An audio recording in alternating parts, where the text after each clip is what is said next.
Y'all already know, I did not watch that crap yesterday. We were in Memphis with Reverend Dr. William Barber. I told y'all I wasn't going to watch it. We were not even streaming it. We wasn't doing any of that. But then all of a sudden, Lord have mercy, folk start texting me, start calling me. And this how it all started. What the hell was that? Did you see that? Did you hear that? And I was like, what are y'all talking about? And they were talking about the closing prayer that was led by that fool out of Detroit, Lorenzo Powell. Is it Lorenzo Small? What's his last name? Oh, Saul. I thought it was Lorenzo Small. Okay, Lorenzo Saul. If y'all missed it, go ahead and roll it. We pray that you use our president, that we will live in a nation where we will not be judged by the color of our skin, but by the content of our character. Heavenly Father, in the name of Jesus, we are so grateful today that you will use our 47th president so we would sing with new meaning, my country, 'tis of thee. Sweet land of liberty, of thee I sing. Land where my fathers died, land of the pilgrim's pride from every mountainside. Let freedom ring, and because America is called to be a great nation, we believe that you will make this come true. So let freedom ring. From the prodigious hilltops of New Hampshire, let freedom ring. From the mighty mountains of New York, let freedom ring. From the heightening Alleghenies of Pennsylvania, let freedom ring. From the snow-capped Rockies of Colorado, let freedom ring. From the curvaceous hilltops of California, but God, we're asking you not only that, let freedom ring from Stone Mountain, Georgia. Let freedom ring from Lookout Mountain of Tennessee. Let freedom ring from every hill and every molehill in Mississippi, from every state, every city, every village, and every hamlet.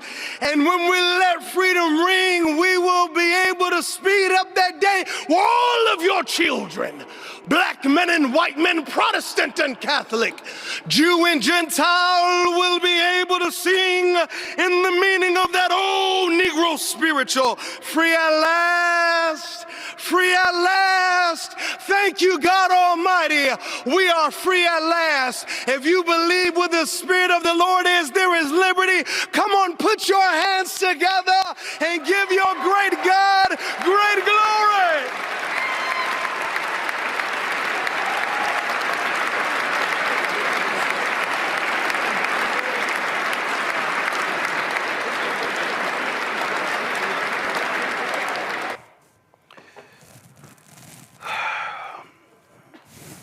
You know what I can't stand?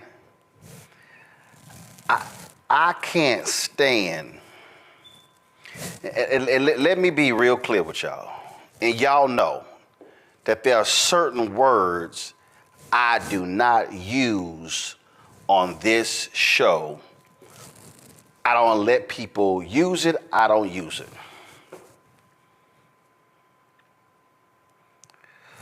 But that absolutely was a Sambo impersonation. That was a minstrel show. That was a damn abomination where that ratchet ass so-called preacher would dare use the words of Reverend Dr. Martin Luther King Jr. that he delivered on August 28, 1963, at the March on Washington for Jobs and Freedom, that he would bastardize those words at the behest in a prayer for a fake Christian, for a man who is atrocious and pathetic, And see, what's even more, and the reason I say bastardized, because this so-called preacher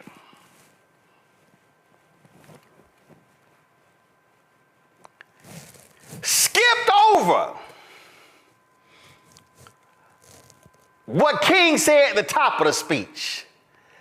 Skipped over voting rights. He skipped over the check stamp insufficient fund. He skipped over police brutality. See, what he did is what all these other white Republicans love to do. They love to talk about the bottom of the I have a dream speech. They love that part, but they never want to deal with the real stuff in the top.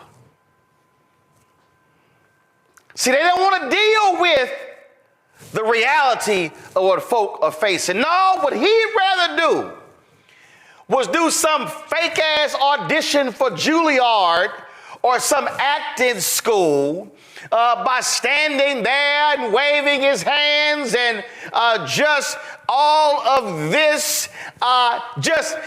He reminded me of Spike Lee's movie Bamboozled. Roland. Make headlines. The Huxtables, Cosby, a genius, revolutionary, but we can't go down that road again. The network does not want to see Negroes on television unless they are buffoons. Have you ever thought about just quitting? I have a contract. The only way I get out of that is if I get fired, and that is what I intend to do.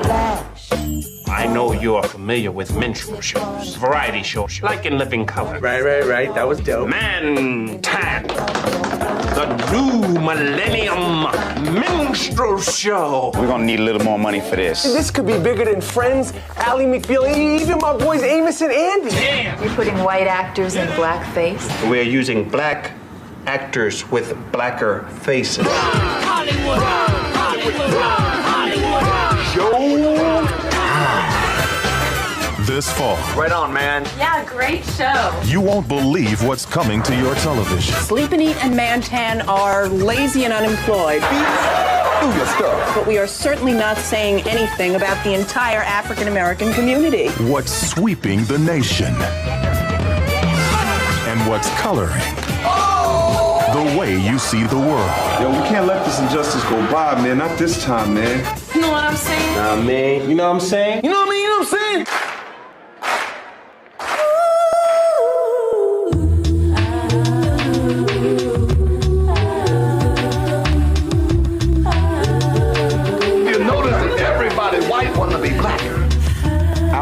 I'm raising up.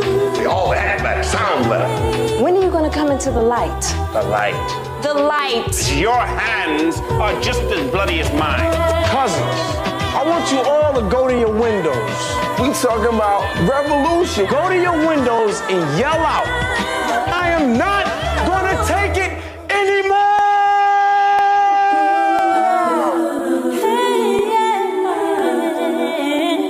I don't want anything to do with anything black for at least a week.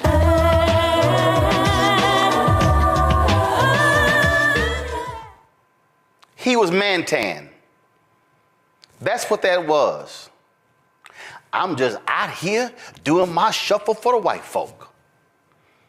There have been black pastors who have given prayers at Republican inaugurations before. 2005, Houston's Kirby John Caldwell gave a prayer. This is what a black preacher looks like giving a prayer at a Republican inauguration. O Lord God Almighty, the supply and supplier of faith and freedom, how excellent is your name in all the earth. You are great and greatly to be praised. O God, as we conclude this 55th inaugural ceremony, we conclude it with an attitude of thanksgiving. Thank you for protecting America's borders. After all, as the psalmist reminds us, Unless you, O God, guard the territory, our efforts will be in vain. Thank you for our armed service personnel.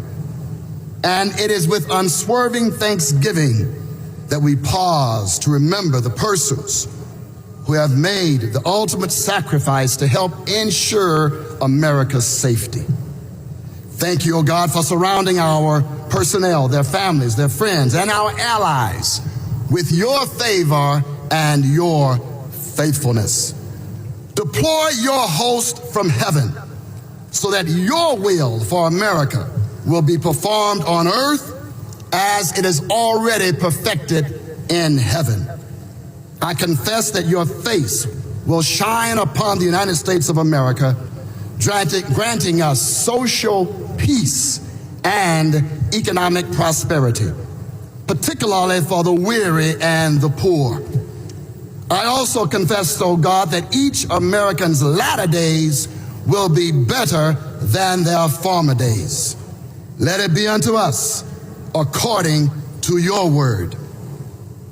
Rally the Republicans, the Democrats, and the independents around your common good so that America will truly become one nation under God, indivisible, with liberty, justice, and equal opportunity for all, including the least, the last, and the lost.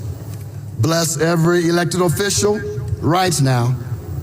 Oh God, I declare your blessings to shower upon our President George W. Bush. Bless him, his family, and his administration. I once again declare that no weapon formed against them shall prosper. And God, forgive us for becoming so ensnarled in petty partisan politics that we miss your glory and flunk our purpose. Deliver us from the evil one, from evil itself, and from the mere appearance of evil. Give us clean hearts so that we might have clean agendas, clean priorities and programs, and even clean financial statements. And now unto you, O God, the one who always has been and always will be, the one King of kings and the true power broker, we glorify and honor you. Respecting persons of all faiths, I humbly submit this prayer in the name of Jesus Christ. Amen.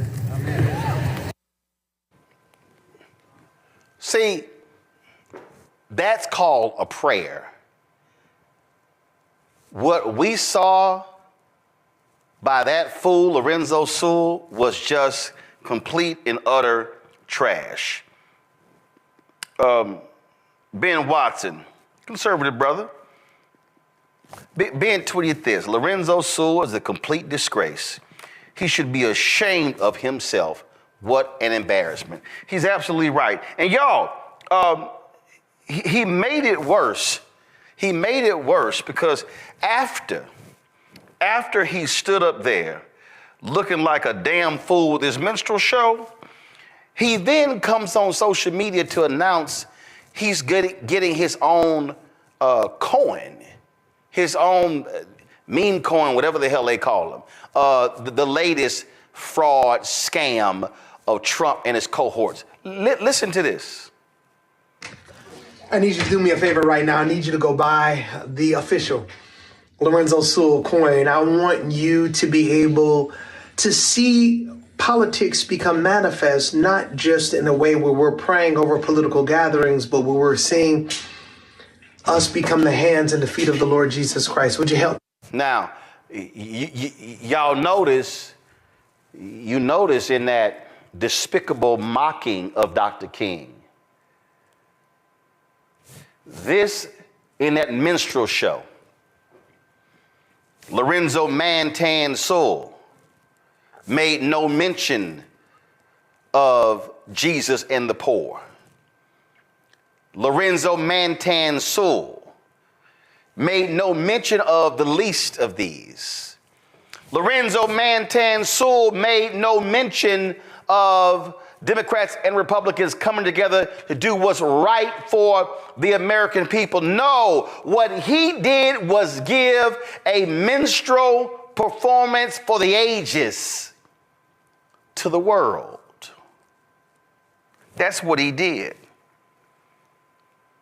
But see, he didn't have the dignity, nor the biblical understanding, nor the gravitas, nor the common sense of Bishop Marion Edgar Budd, the bishop of the Episcopal Church Diocese of Washington, D.C., because see, today they had a national prayer service, and in her prayer,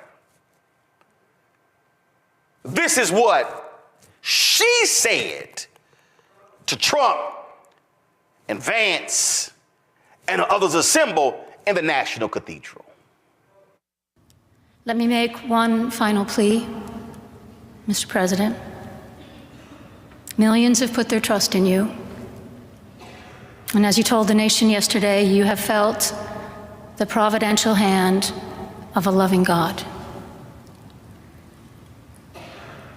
In the name of our God, I ask you to have mercy upon the people in our country who are scared now. There are gay, lesbian, and transgender children in Democratic, Republican, and independent families, some who fear for their lives. And the people who pick our crops and clean our office buildings, who labor in poultry farms and meatpacking plants, who wash the dishes after we eat in restaurants and work the night shifts in hospitals, they may not be citizens or have the proper documentation, but the vast majority of immigrants are not criminals. They pay taxes and are good neighbors. They are faithful members of our churches and mosques, synagogues, wadara, and temples. I ask you to have mercy, Mr. President, on those in our communities whose children fear that their parents will be taken away, and that you help those who are fleeing war zones and persecution in their own lands to find compassion and welcome here. Our God teaches us that we are to be merciful to the stranger, for we were all once strangers in this land. May God grant us the strength and courage to honor the dignity of every human being, to speak the truth to one another in love, and walk humbly with each other and our God for the good of all people in this nation and the world. Amen.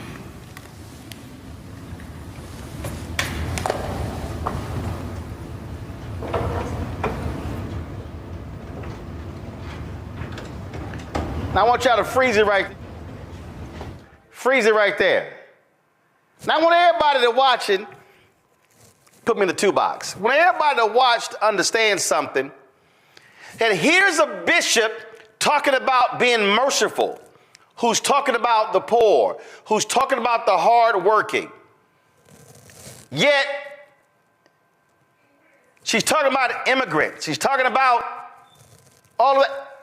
It's 2 immigrants sitting on the front row.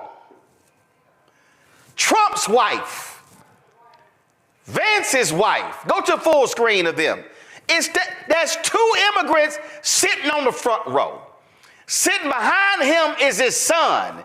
Sitting next to her, you see the daughter. You see, guess what? They are the children of an immigrant that was his first wife. Oh, and the right, they upset with that bishop. How dare she talk to him like that? And when he was asked coming back to the White House, it could have been better. He didn't like the service because he didn't like being confronted with the word of God. He didn't like a prophetic voice challenging him to do what's right. You know why? Because just yesterday, this modern version of King Saul stood up at the inauguration and chastised and condemned and just ripped apart the administration of Harris, of Biden and Harris, sitting right beside him. He didn't have a sense of dignity. He didn't have any morality. He didn't have any decency. He didn't put forth a vision of the nation moving forward. Talked about how awful and degrading and how bad things have been. That's because he is not a Christian. He is not a moral man, because if you actually know the word, if you actually go to church, by the way, no president has gone to church more than Joe Biden. If you understand the power of the word, then you would have never, ever said this. Go to my iPad. Thinking, which is a great book. But have you ever asked God for forgiveness?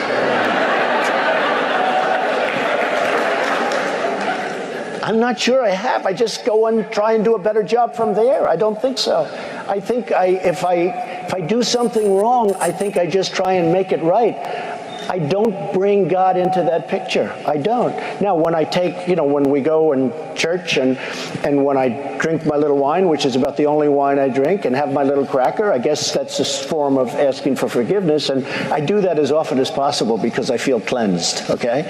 But, to me, that's important. I do that. But in terms of officially, I could say absolutely, and everybody. I don't think in terms of that. I think in terms of let's go on and let's make it right. That is a no good heathen speaking. And all of these white conservative evangelicals, and you can throw in some black ones too, have fallen for the okie doke. And when you, I try to get my little cracker and wine as much as possible. It's called the Last Supper. Typically, it's done once a month. Catholics, it's done every week or every time you go to Mass. He don't know that.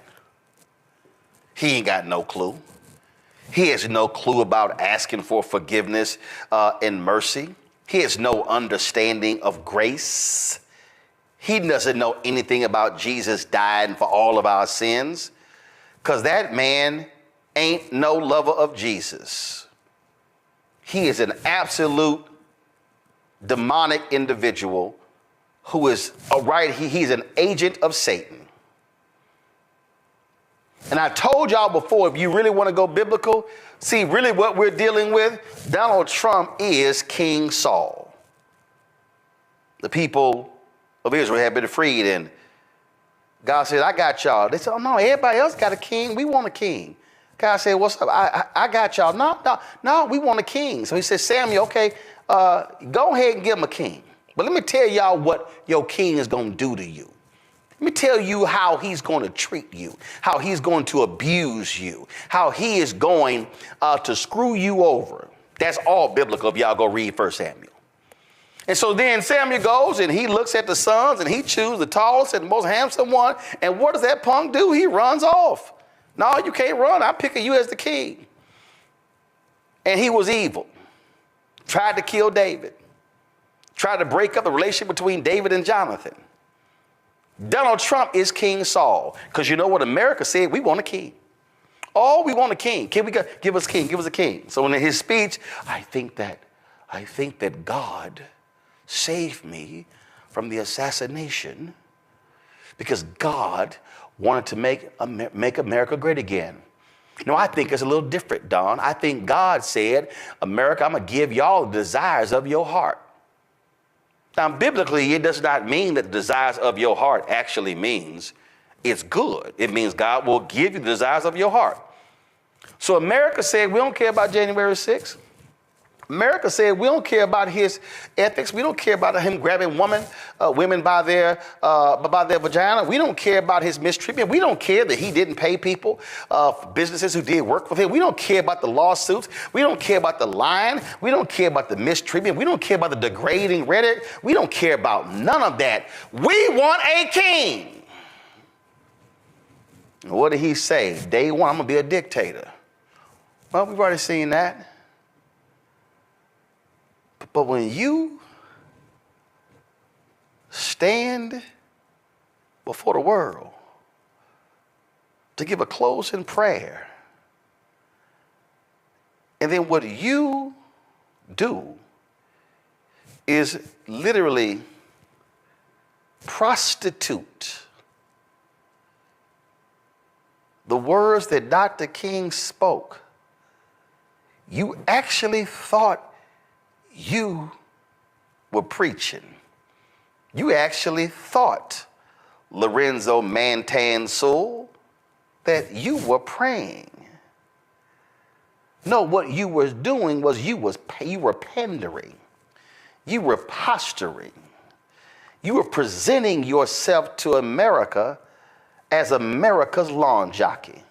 And see, I said it. Those are words and phrases I don't use to describe folk on my show, but you took it to a whole new level. Your church is called 180 Church. I dare say, Lorenzo, you need to do a 180. But then again, Lorenzo, I see why you punked out and you were scared to come on this show after you had Trump at your church. I see why you ran to Fox News and others, because see, Lorenzo, you did not want to come to a place where we have reverence for the words and the actions of Dr. King. Instead, what you chose to do was make a fool out of yourself, as well as the tradition of the black church and that black preacher. Shame on you. And while you think MAGA and whatever coins MAGA tosses your way, just remember there was somebody else who got some coins for selling out Jesus. And we remember him a whole lot differently than we do the other men who followed Jesus. I'll go to my panel. Before I go to Joy, I did see this video that also quite reminded me of something. Oh, Gen X, I cannot be the only one who thought this while I was watching this fella during the inauguration. Please tell me that I'm not the only one. Take a look at this and then take a look at what I thought of. Let freedom ring from Stone Mountain, Georgia. Let freedom ring from Lookout Mountain of Tennessee. And, well, this here's what I thought of. Only God can give that woman the kind of joy she had right now. Can I get an amen? Yes! Come on now. I cannot be the only one. Please tell me I'm not the only one. Oh, Jen.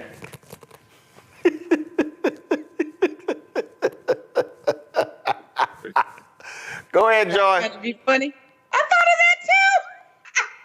So I did watch yesterday. I am home in Florida, and my mom, we just couldn't resist. We did not say Christianly words at the TV, I'll admit that.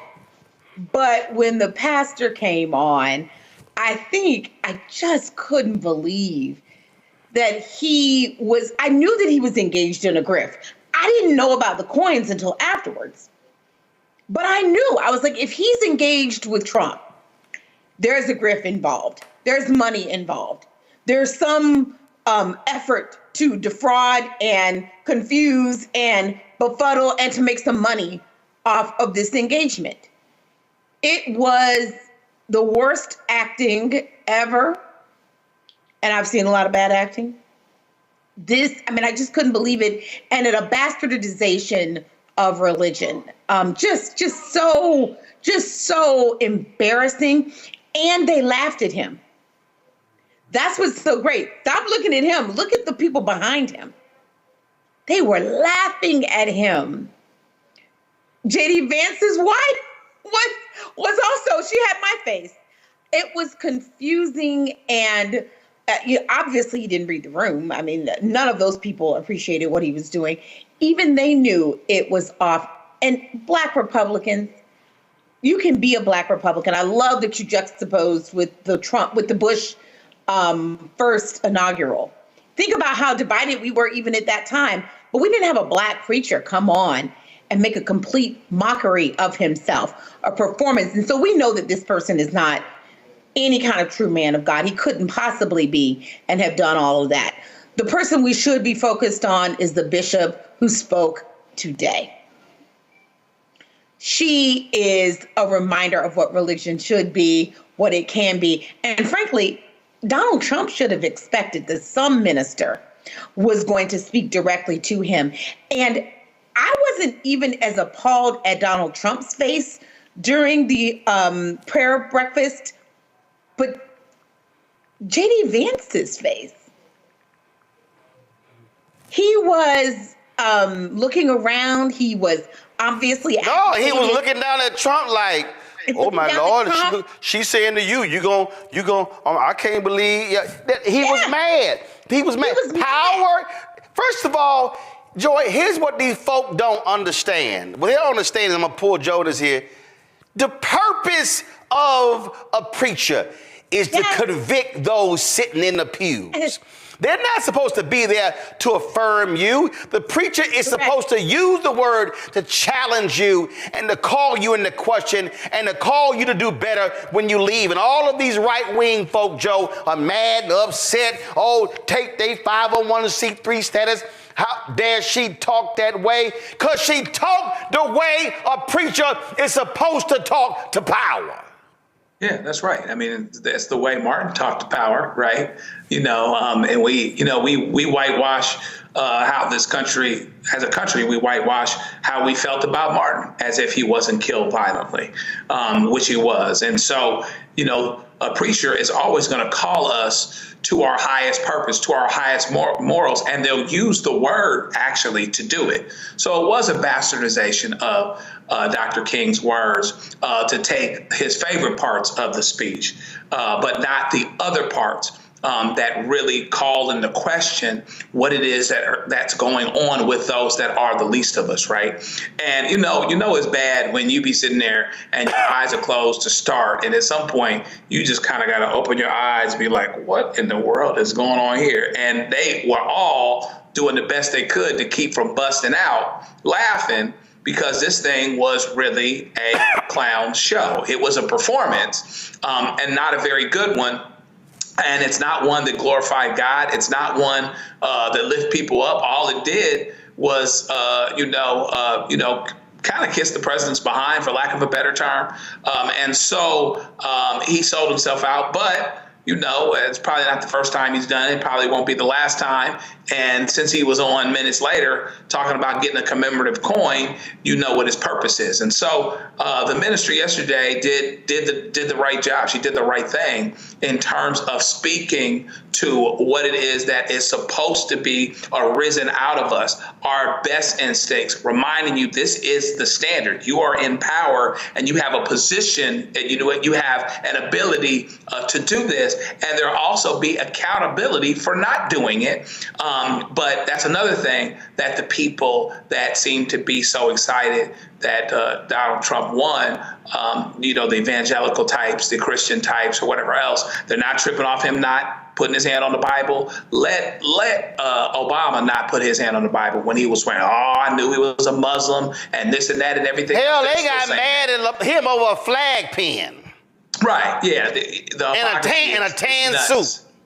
The hypocrisy is nuts. And what's so bad is that as a Christian, you stand on the outside and you just see non-Christians looking at this being like, nah, I'm good. Ain't no reason to jump into this because this ain't what's cracking like at all. So, it's going to be interesting to see how it all turns out and see the moment and time in which these so-called preachers stop undermining and undercutting their own salvation in order to kowtow to the president. Here's what I find to be hilarious, Mustafa. Go to my iPad.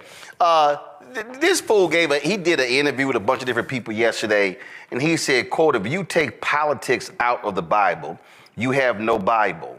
He said that religious leaders need to, quote, equip all people to understand that the Bible is a political book. Well, it's interesting, Mustafa, because there's a whole bunch of stuff he skipped.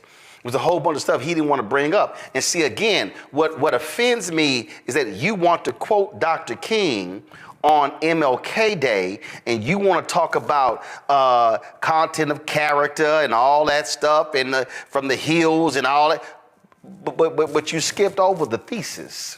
See, what he did was he gave them the hoop part of the sermon, but he skipped the scripture. He skipped the basis. And so that's what he did. And so that's why I have no respect for it. And of course, you go on to social media, you see all of these white conservatives. Oh my God, he was amazing. He was just, I would go to his church if I was in Detroit. That's the kind of pastor I will follow. And they're mad at the bishop today because the bishop today gave a sobering message and specifically said, Mr. President, she challenged him in terms of how he should be responding and how he should be acting as president. And that's what they cannot stand. They can't stand because what the right-wing evangelical conservative community has done is they have completely stripped grace and mercy and humanity and compassion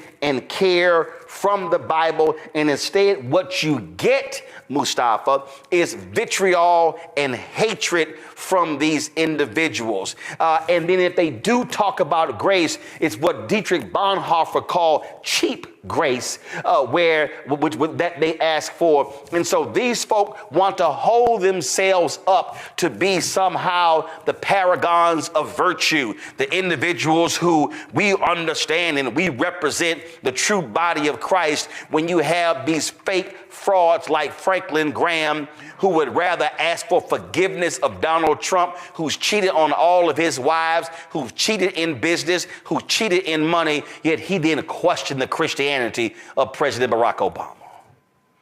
Yeah, well, one side of my family is ministers and deacons and deaconesses. So one of the things that I was taught as a young boy is that you don't play with God.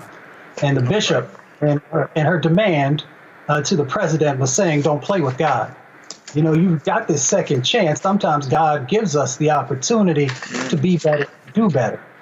So I hope that he does. Some folks, would probably not go that far, but I truly do because I understand how many vulnerable people are out there. But, the other day I was also meditating and praying and then I started writing. And, I was wondering who it was meant for.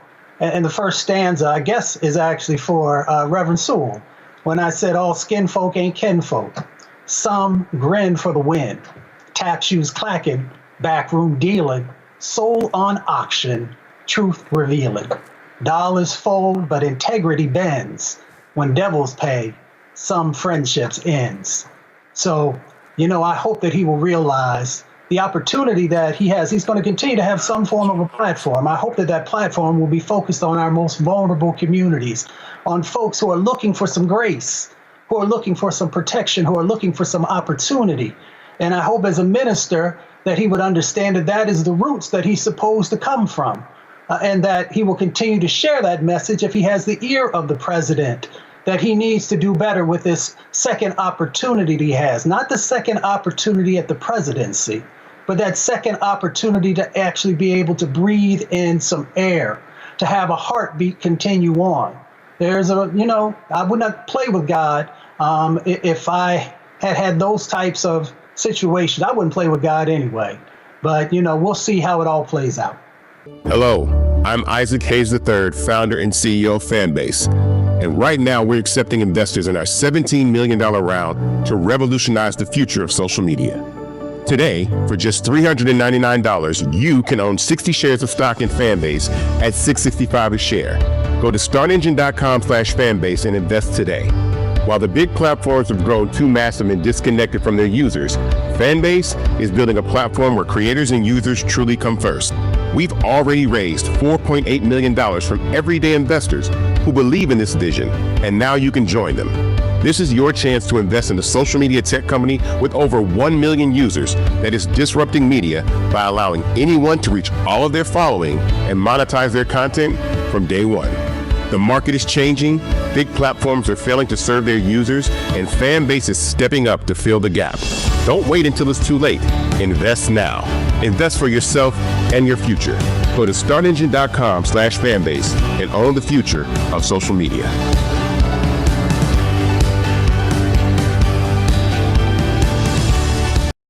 Listen, on this show, we tried to tell you. We got T-shirts says we tried to tell you FAFO 2025. Every single day we kept warning people about this. We kept warning them about Project 2025. We kept warning this. Look, we ran this ad for the Lincoln Project that spelled out explicitly what will happen when this con man, when this thug actually returns to the Oval Office. November 5th, 2024. Donald Trump defeats a divided and dispirited Democratic campaign. On January 20th, 2025, Donald Trump is sworn in as the 47th President of the United States. Unfortunately, he keeps his promises. Trump seizes control of a divided government, signing hundreds of executive orders implementing Project 2025. Trump replaces over 50,000 civil servants with hardline MAGA loyalists. The federal oath of office now requires declaring loyalty to the president, not the Constitution. Protected by the Supreme Court's grant of total immunity for official acts, Donald Trump orders the Department of Justice to arrest members of the January 6th Commission, current and former DOJ employees, and political opponents for treason, election interference, and conspiracy. He declares it to be an official act. Trump ends birthright citizenship by executive order and turns millions of American-born citizens into illegal aliens overnight. Mass deportations begin. Hundreds of thousands, including legal U.S. residents and American citizens, are imprisoned in newly built camps. Protests erupt. Trump addresses the nation from the Oval Office, invoking the Insurrection Act and declaring the protesters a danger to American sovereignty.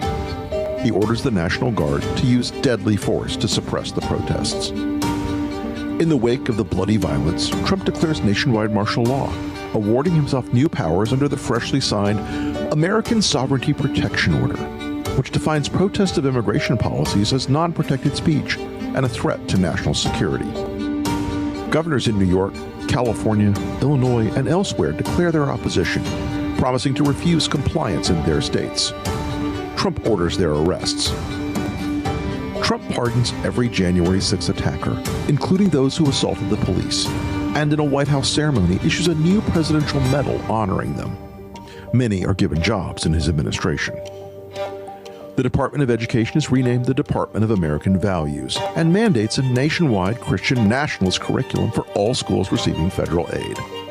Trump, joined by Speaker Mike Johnson and evangelical leaders, announces that the Department of Health and Human Services has reclassified mifepristone, making it illegal to distribute or prescribe, as well as new HHS regulations that make IVF treatments impossible to legally administer.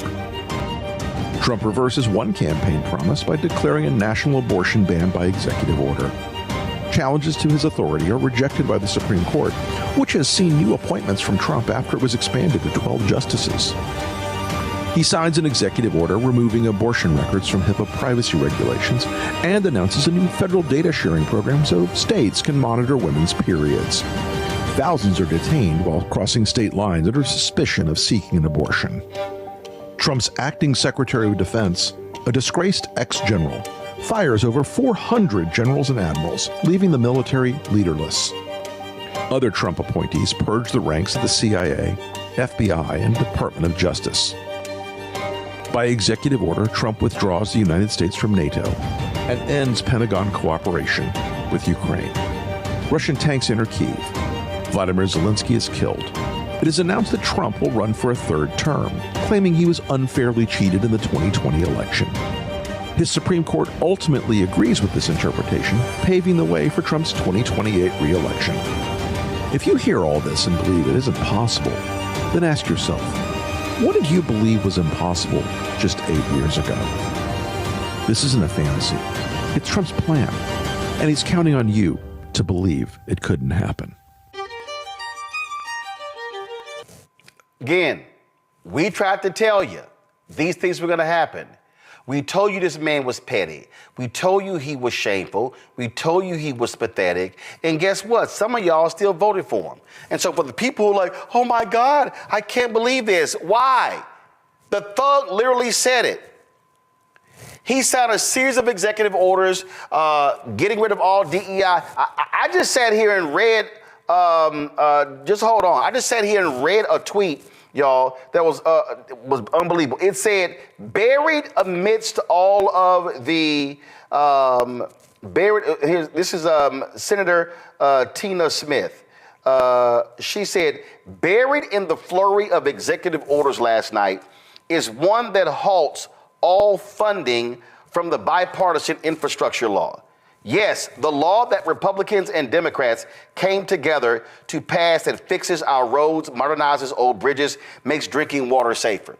Now remember, this asshat for 4 years, Infrastructure Week, never passed a bill. One of his first actions. We want to talk about, again, the kind of actions that you see taking place. How petty is he? Oh, John Bolton, who the Iranians were trying to assassinate Donald Trump. Oh, because Bolton was a critic of Donald Trump said, that's it. The Secret Service protection that Biden gave you, revoked. Bolton said he got a phone call. He told CNN's Jim Costa, told him, got a call 11:30 last night from the Secret Service saying your Secret Service is being revoked at noon today. Oh, how about this one here? Go to my iPad.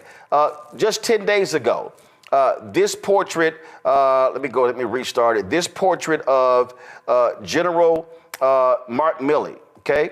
This former chairman of the Joint Chiefs of Staff, this was just unveiled 10 days ago.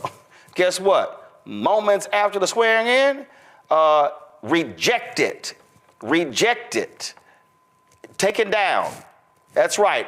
So his portrait will not be in the Pentagon for the next 4 years. It goes on and on and on. But we told y'all this was going to happen.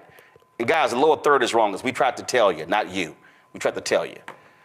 Bringing my pound, Dr. Mustafa Santiago Ali, former senior advisor for environmental justice, the EPA out of D.C. Also joining us is Joe Richardson, civil rights attorney out of L.A. We'll be joined later by Joy Cheney, founder, Joy Strategies out of D.C. Again, Mustafa, nobody can be surprised what this thug is doing. He said what he was going to do. His supporters, they cheered that. They loved it. They threw their arms up. And so guess what? He's doing exactly what the thug said he was going to do. Yeah, what was that old adage? Fool me once, shame on you. Fool me twice, shame on me. I mean, he was very clear of the things that he was going to do. Everybody has been clear. Donald Trump shared exactly what he was going to do. Project 2025 said exactly what they wanted to see happen. Agenda 47 was very clear about these things. So I don't know why anyone is surprised. Maybe they think that no one could possibly ever stoop this low, or to have no forethought about how this will overall impact our country and our standing in the world. But he doesn't care about that. He's fine. The people that he surrounds himself with are extremely wealthy individuals, so they're going to be fine. But the people who will be hurt are everyday folks. Of course, our most vulnerable communities will take many, many hits.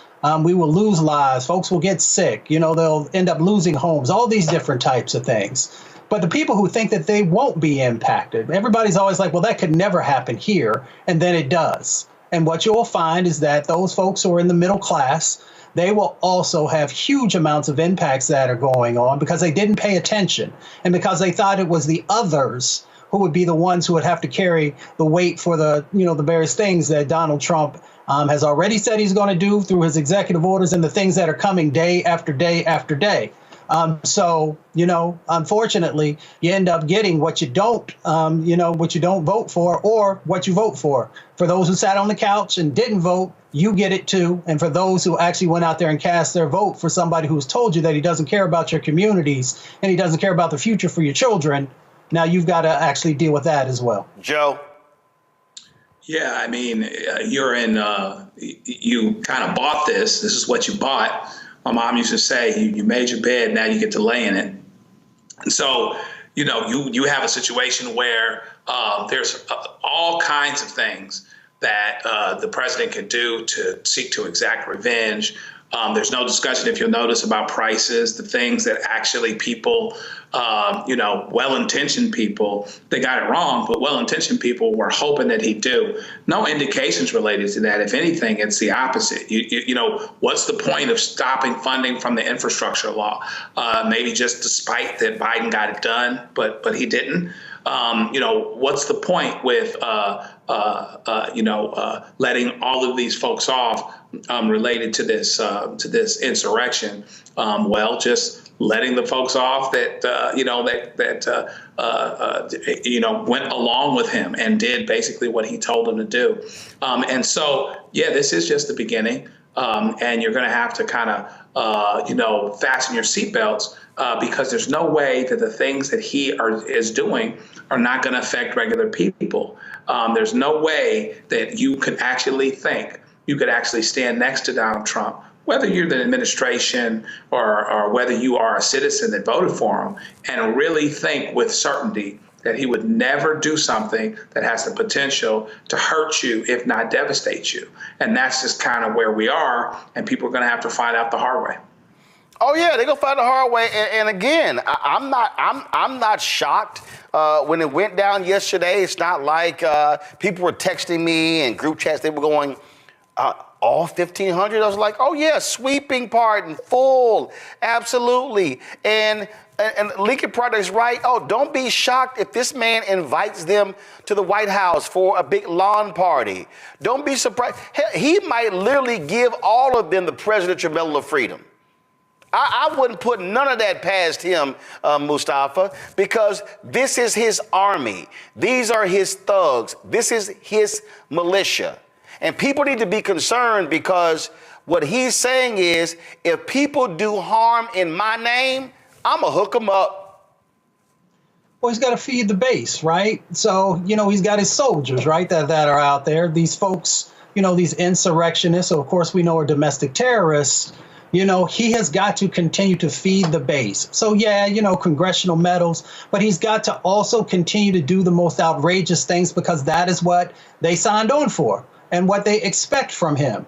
So when you see these actions that he said he was going to do around immigration, separation of families, trying to, do some things around the 14th Amendment, he gets that, from previous presidents, who have done some really just amazingly egregious things who are for racists. So when you look at all these different types of things that he has to do, when he is willing to destroy the environment, when he's willing to go after environmental injustices, even though he knows lower wealth white communities will also be impacted by dirtier air and dirtier water, when he tries to strip away education, he knows who's going to be impacted by that. So he's got to continue to feed the beast that he has created and the beast that evidently he is. We've just got to make sure that we are organizing and mobilizing and, utilizing the few opportunities that actually will exist in the court system. And we've got to make sure that we're also building community so that when folks are being impacted, they're not out there by themselves and that we fill the gap until we can make changes happen. So we've got to understand that we still have power. It's less, it's harder to get our arms around, but we can't just throw our arms up in the air and say we're just going to allow these egregious things to happen. We have to stand in community. Oh, absolutely. And so it's just about being real, about being honest. I think I think that what you're doing here is people just don't understand. I do want to bounce this off of y'all. I just saw this here. So do everybody remember when Vice President Kamala Harris was swearing in the senators, and so Deb Fisher of Nebraska was sworn in, and her asshole of a husband did this here. Watch this here.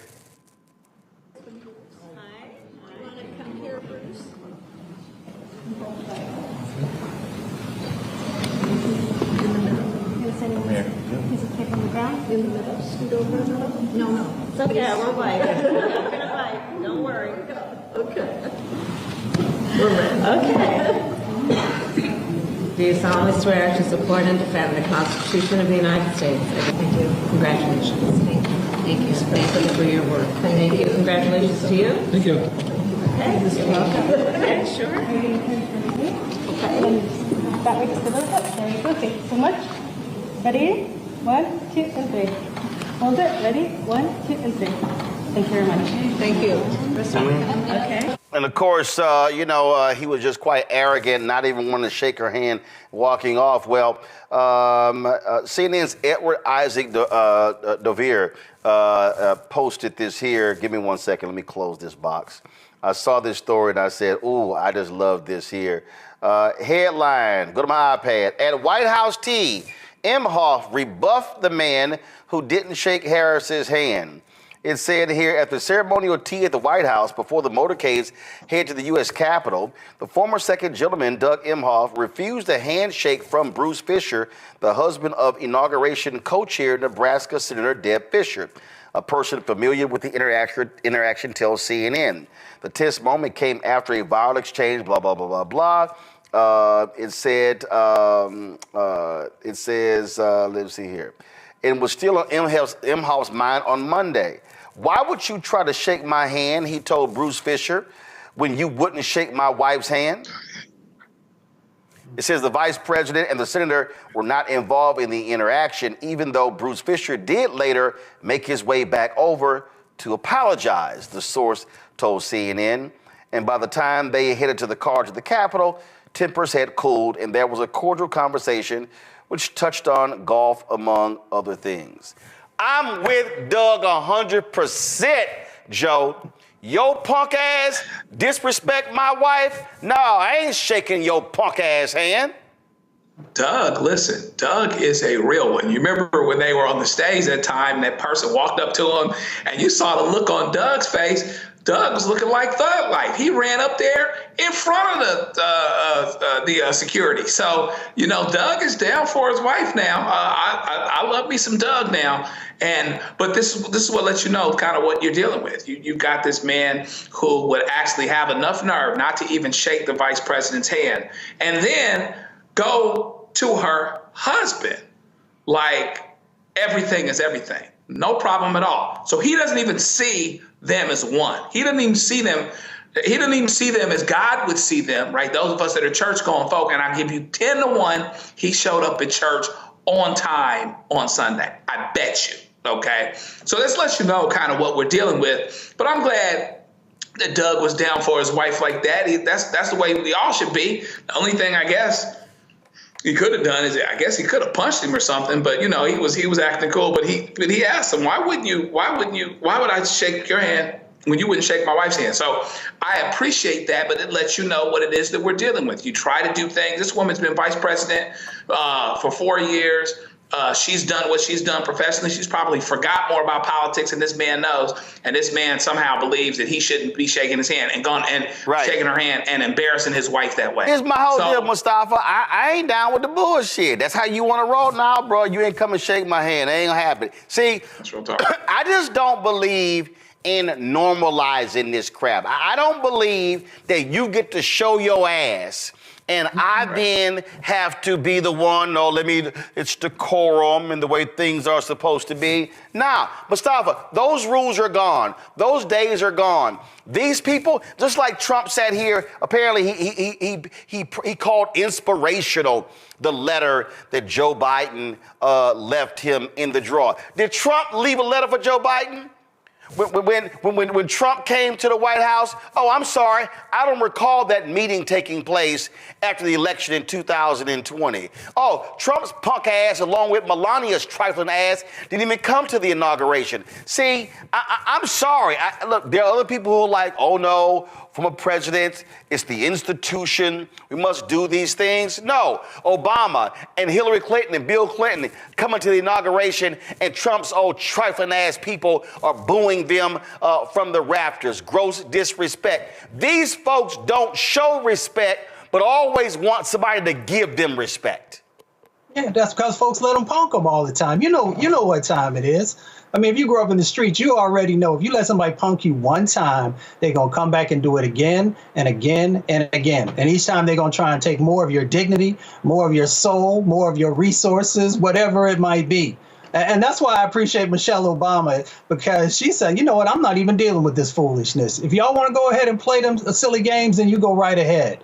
You know, and the other part, too, is I appreciate Doug, too, because if you step to my family, we're going to have a problem. So I'm glad that it didn't escalate to that, because, as my mother would say, just because somebody is uncouth doesn't mean that you have to be. But, you know, I believe from my daddy's side, sometimes you just got to hem somebody up and let them know what time it is. I'm letting you know my ass petty. I'm petty. I'm going to give you all of it back. I done told y'all the story when I was at the TV anchors meeting when the thug was there last time. And when he came into the room, all the TV anchors moved towards him. Mr. President, Mr. President, Mr. President. They were shaking his hand. I was sitting there. I was that Simpson meme. I fell back into the bushes. And he had to come my way. And I'm like, listen, I said, when he come to me, I said, I can't call him Mr. Trump. I said, Mr. President. Then I'm like, I can't call him Mr. Trump. So when he finally got to me and stuck his hand out, oh, good to see you. I went, hi. That's all he can get from me. I'm sorry. I'm not going to give you that respect that you have not earned when you disrespect the office on a consistent basis. So folk need to understand we're going to see a whole bunch of this nonsense over the next 4 years, but that's what we're dealing with. But this is also what happens when a lot of y'all sat y'all ass on the couch and didn't vote. And even in places where Vice President Kamala Harris won, like in Virginia, a whole bunch of people still sat their ass on the couch.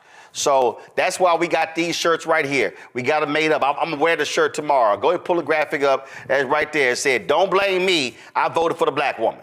So if y'all want to get that shirt, y'all can go to rolandmartin.creator-spring.com or go to the Black Star Network to get y'all merchandise. But don't blame me. I voted for the black woman. Support the work that we do. Join our Bring the Funk fan club. You heard we just talked about there. Folks, I can't reiterate this enough. Listen to me clearly. I cannot reiterate this enough. When you've got technology companies running scared, when you've got legacy media not doing their job, when you've got black-owned media that is disintegrated, now is more than ever for us to have independent media that cares about the truth, that is willing to say what needs to be said. So when you support Roland Martin Unfiltered, this show, when you support the Black Star Network, you're not just supporting me, you're supporting the other shows. Our goal is to add 2 more shows this year. We want additional shows. We want more weekly and daily shows because we want to be able to speak truth to power. We want to be able to say what is necessary where other people are scared. And when you are scared, when you're looking over your shoulder, oh my God, that advertising contract is not going to come in. Well, guess what? A lot of these major ad agencies, they're not even supporting us anyway. You know, in 6 years of doing this show, Group M hasn't done a damn thing with us. Publicis hasn't done anything with us. You've got Horizon, you've got all of these folks, they haven't done jack. And so we are calling it like we see it, and we're speaking truth. And unlike some of these other so-called progressives and people who believe in truth, I'm not running around trying to kiss MAGA ass and kiss Trump's ass. I won't be going to Mar-a-Lago, not for a damn thing. And so this is about us being able to speak truth. So when you support this show and this network with your resources, that is exactly what is happening, because we are trying to build something that is bigger and broader, and actually it has the courage to say what needs to be said, even when it makes other folk uncomfortable. If you want to contribute giving Cash App, use the Stripe QR code. This is it right here. And if you are listening, simply go to blackstarnetwork.com to check it out. Also, if you want to see your checking money order, some of y'all old school, we understand that. See your checking money order to P.O. Box 57196, Washington, D.C., 2003 7-0196. PayPal, R. Martin Unfiltered. Venmo is RM Unfiltered. Zelle, Roland at RolandSMartin.com, Roland at RolandMartinUnfiltered.com. And again, folks, we've got some 4 million social media followers. If only 20,000 of our fans contribute at least $50 each, which comes out to $4.19 a month, 13 cents a day, that's $1 million. It allows us to be able to continue to build, to add these shows and do the work that's required. So your support is needed. So please join our Bring the Funk fan club today. If you've not already joined, if you have given to us in the past, please renew your commitment, because it's important that we support Black-owned media, because Black-owned media matters. Congresswoman Jasmine Crockett of Texas, she joins us right now. Congresswoman Crockett, thank you so very much. Listen, we know what they're doing. We saw this movie before. They want to throw so many things at one time and have people just scatterbrained, disillusioned, but I'm not falling for the okie doke. What this is about, Congresswoman, is they want to attack the money source. They do not want to see Black advancement. They want to go after the money, and they're not satisfied with white women getting 78% of the federal NWBE contracts. They want 100%. And those white women are silent. And so folk need to understand, and frankly, Democrats need to understand they got to be a hell of a lot more aggressive in understanding the game being played here. Yeah, so for me, it is overwhelming for so many people. He operates in chaos and only chaos and confusion. And he consistently hides some of the really big things in the chaos, right? So I appreciate that you're talking about the executive order as it relates to civil rights. And so I think it is important for people to understand that Republicans and Democrats alike, including Donald Trump, consistently signed off on this EO. And this time, he decided that he was going to rescind it, right? And so when people are like, oh, well, what is it about immigration? And, oh, what is this DEI thing? And, oh, what is this going on over here? Here's the reality. It is all rooted in white supremacy. And that's what people need to understand. The white supremacy agenda is alive and well. And every single one of these attacks, they are rooted in white supremacy. So unless you are a white man, I don't really know what place you have in this agenda that we see coming out. And by keeping us divided, by having those that understand the importance of affirmative action, those that understand the importance of diversity, equity, and inclusion over here fighting this fight, and then those that are so concerned about their family members and whether or not they're going to be deported, they're over here in this other fight. Instead of uniting us, we need to understand that it's not an attack on just one group. It's an attack on all of us, and it is all rooted in white supremacy. Even this random whitewashing of Jesus and this narrative around Christianity. It is the white supremacist narrative of Christianity, the same one that kept Black folk enslaved. Well, here's a perfect example. I'm going to pull this up for you. Today, I was perusing social media, and people need to understand you got to be careful with, because it can get real overwhelming. So this tweet here came up from this Geiger Capital, and he tweets, affirmative action is systemic racism. Not my opinion, look at the data. So he shows Harvard applicants, all in the top academic, had vastly different chances of admission depending on their race. And so he puts this here, okay? So this is the first one that he puts. And so Hugh Hewitt, conservative radio show host, retweeted this, and I saw it. And so I, of course, responded this way. Hey, Geiger Capital and Hugh Hewitt, now do legacy. Please tell me the race and gender of Harvard students admitted due to legacy. White people never want to call out legacy. I'll wait. And of course, Congresswoman, they never responded because what they know for a fact is that if you put on legacy, that's absolutely white people. And so they want to label everything else, oh, this is about merit. But legacy ain't merit. It's a whole bunch of grossly unqualified white folks getting into colleges and universities because their parents and grandparents went there. And that's the game they love to play. Yeah, no, you're absolutely right. When they try to play this game, I just remind them of the people that Trump has decided should be in his cabinet. They are all unqualified. Let me tell you something. I can find somebody of every color, of every sex, of every gender, of everything that is better qualified than every single one of his nominees. I absolutely can. Because right now, what we see playing out and the reason that we needed affirmative action is because it's always been this cronyism. It's been the good old boy system. And it was about making sure not that you were given a hand-me-out, but instead of you saying the pool of people that I'm looking at, they are only white men. Instead, I'm going to look at everybody. And I'm going to try to make sure that we have everybody here. Y'all can talk about admissions all you want to, but when it came down to getting grads such as Barack Obama, he may have been admitted because of affirmative action, but I can tell you for sure that he didn't somehow become the president of the United States as the only black person to hold that seat because of affirmative action. He became president because he had a work ethic about him. And back then, we actually cared about ethics in some way. So he had one wife. He had one woman that he had children with. He had no criminal record. That is what we required. And he also was intelligent.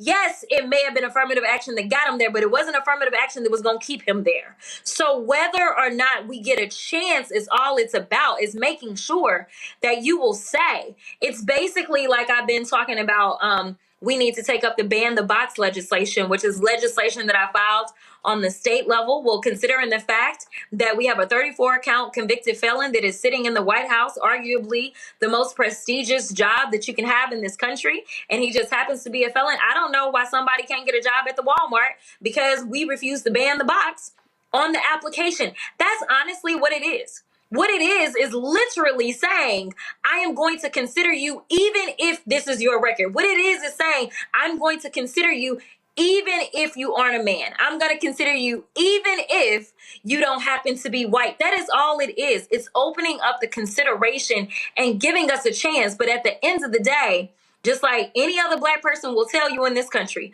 we have always had to work 10 times harder. So just because they gave us a chance, let me tell you, it is so much more difficult for us to say.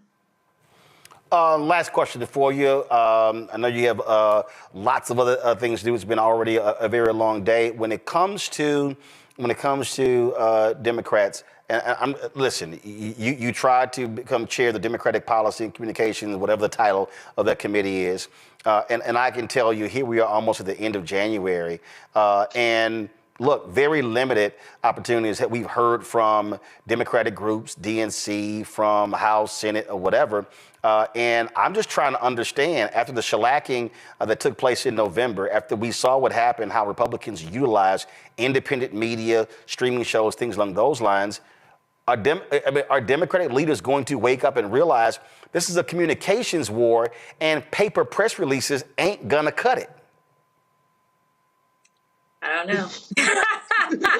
all I can tell you is thank you for being my constituent. I had the best numbers in the entire state of any challenged Democrat or Republican seeking re-election because I believe in communication. And the way that I do communication is completely different. And I can tell you that the old school way of thinking, and I won't name any names, but I definitely remember someone who's actually gone on who talked to me and said, well, there's no way you can do all of that media and be effective. And I'm like, I can kind of walk and chew gum. Like, I can do both, right?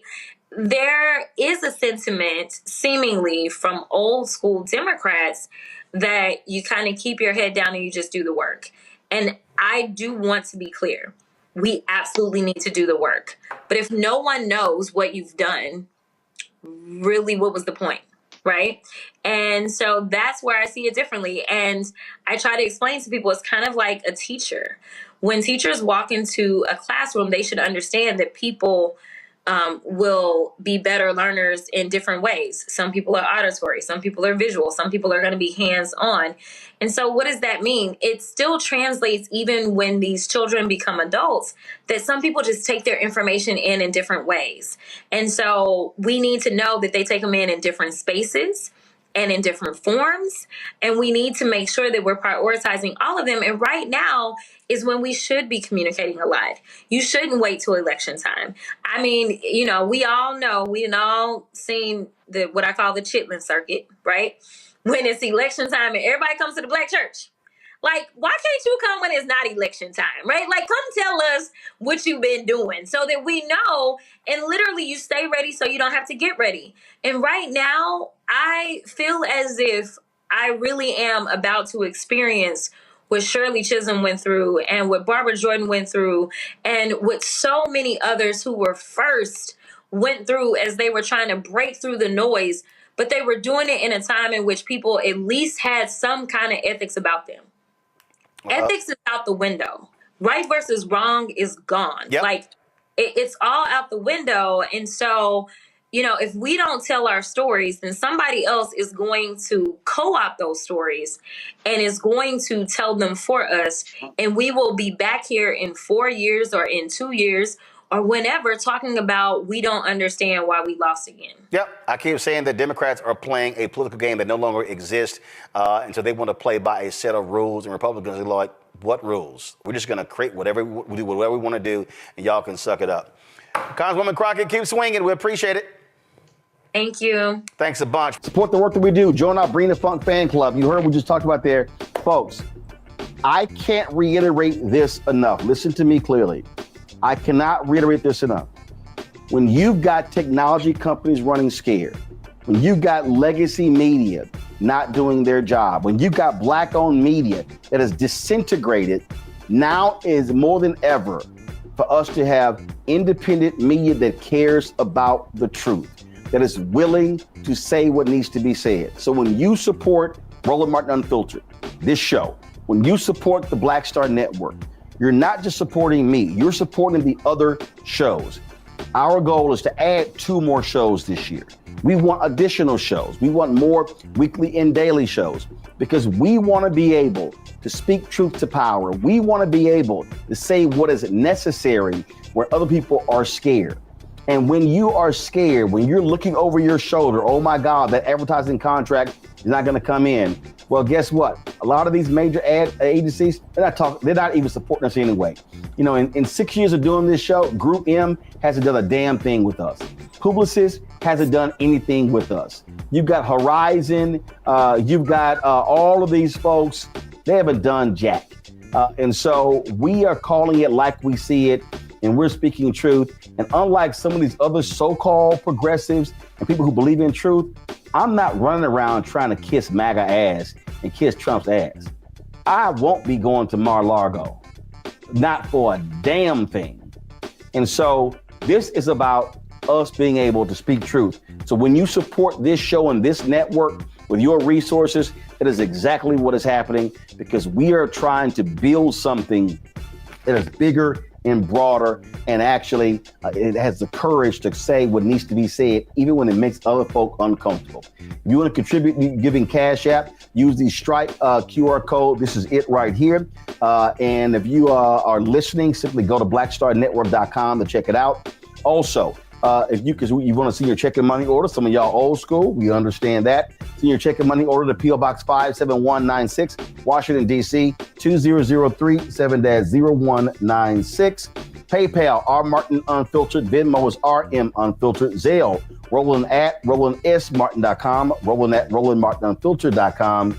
And again, folks, we've got some 4 million social media followers. If only 20,000 of our fans contribute at least $50 each, which comes out to $4.19 a month, 13 cents a day, that's $1 million that allows us to be able to continue to build, to add these shows and do the work that's required.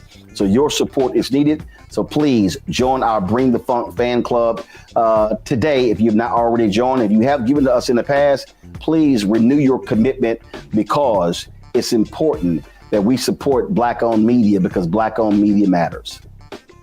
Something else happened today that I need to warn y'all.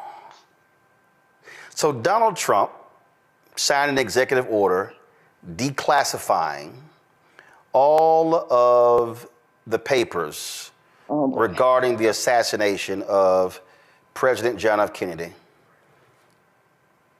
Reverend Dr. Martin Luther King Jr., and Senator Robert F. Kennedy. Let me explain to y'all what's about to happen. What's about to happen. In 5 or 6 years, the FBI so-called recordings of Dr. King were set to be released. Those will now be released. The FBI, who I simply do not believe, claims that Dr. King, they have recordings of Dr. King having affairs, involved in orgies. They claim that he was with a white prostitute in Las Vegas. And these were all notes. David Garrow wrote a story. No American media entity would run the story. So he went to a small outlet overseas. And there were the notes, and these notes were a part of the JFK papers at the I think Library of Congress or National Archives. And so he wrote a story based upon the notes. So Charlie Kirk, Turning Point USA, when he did all his videos trashing King, oh, we shouldn't be celebrating him. Let me explain to you why they doing this here. I just want y'all to understand what's about to come down. They are going to try to completely to destroy the legacy of Dr. King. I guarantee you,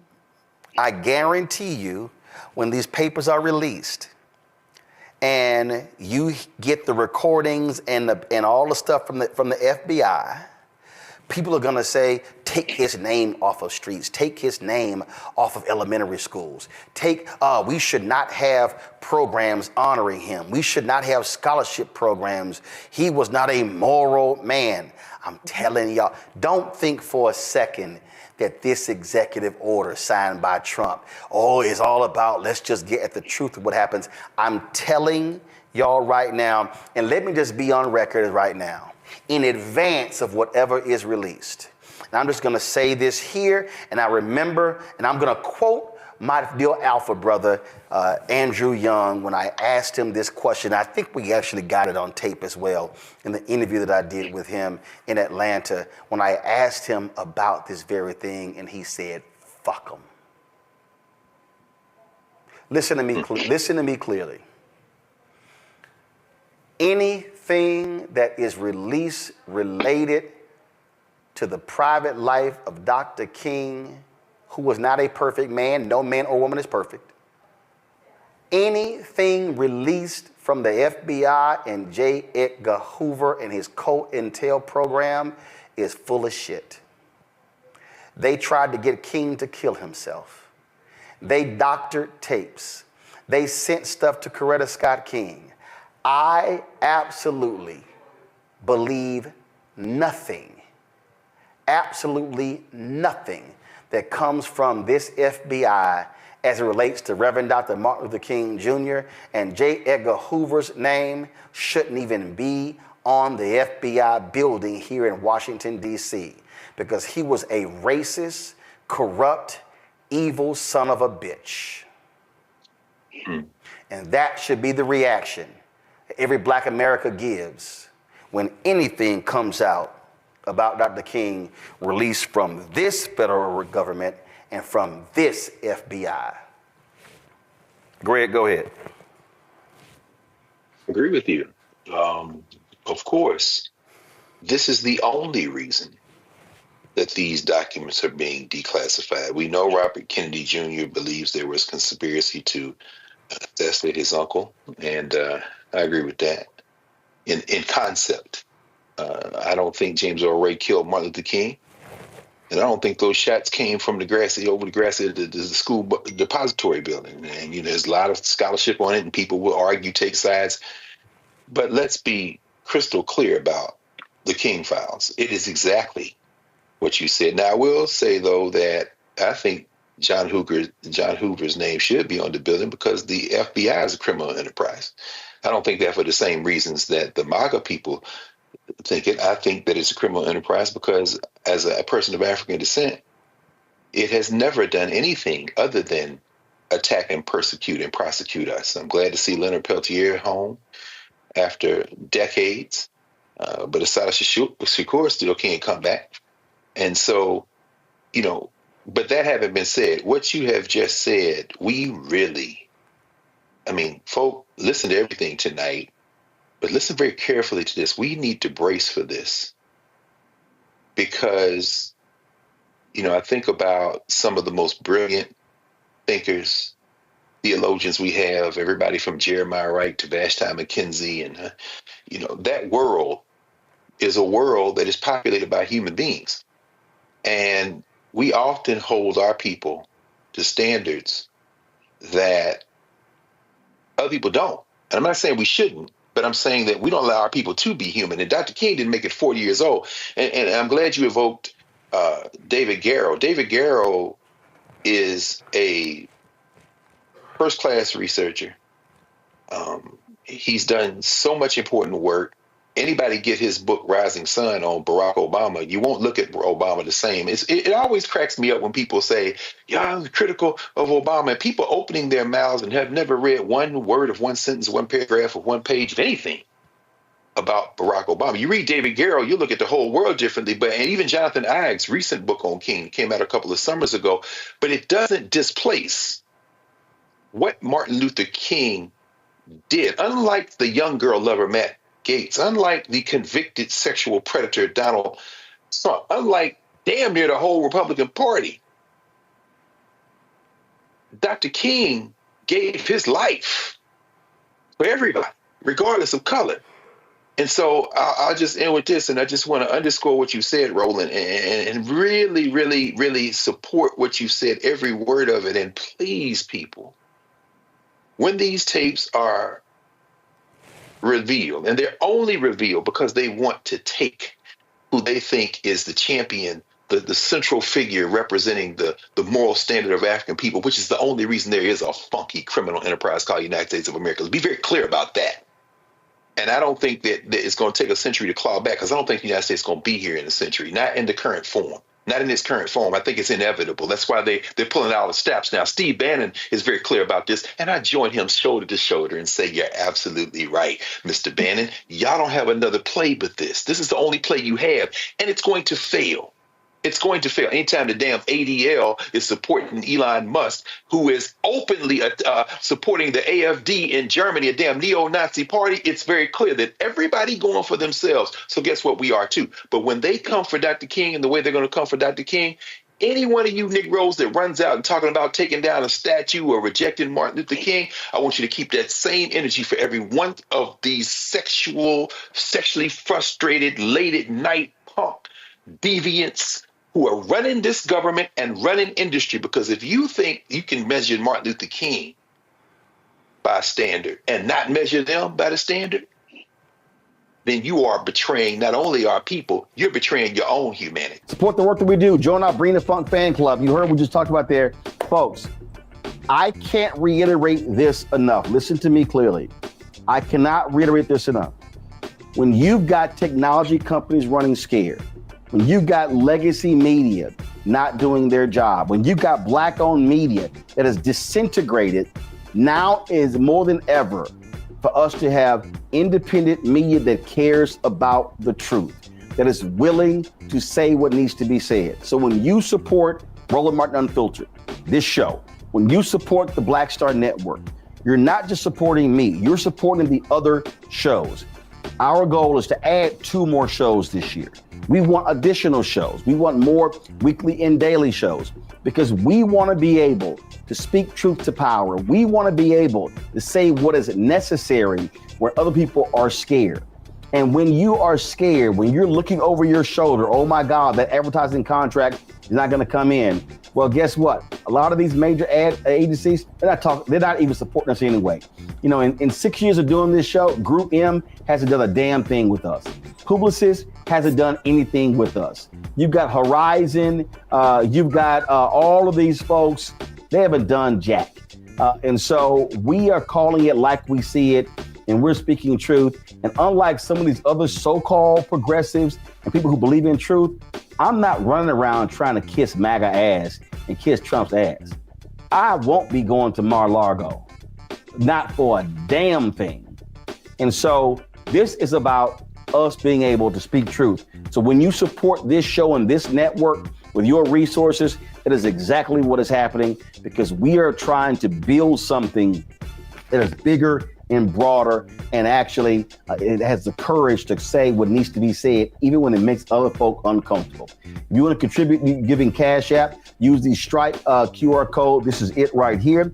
And if you are listening, simply go to blackstarnetwork.com to check it out. Also, if you want to see your check and money order, some of y'all old school, we understand that. See your check and money order to P.O. Box 57196, Washington, D.C. 2003 7-0196.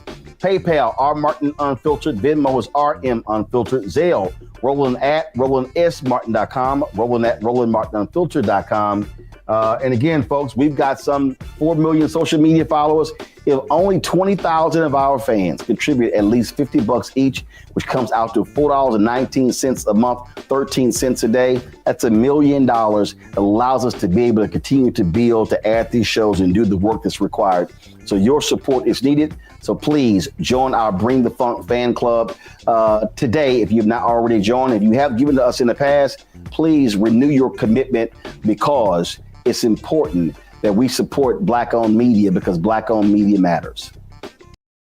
With the stroke of a pen, the twice impeached, criminally convicted felon-in-chief Donald Trump has dismantled affirmative action in federal contracting. On Tuesday, the Office of Personnel Management issued a memo instructing agencies to place diversity, equity, and inclusion office staff on paid leave, and all public DEI-focused web pages must be taken down by 5 p.m. Eastern today. These employees are expected to be laid off. Some have already been laid off. This executive order on affirmative action revokes a directive issued by President Lyndon Johnson that dealt with the issue of discrimination in federal contracting. Joining us right now is Damon Hewitt, President and Executive Director for the Lawyers Committee for Civil Rights Under Law. Don't ask me why he's wearing a purple tie being an alpha.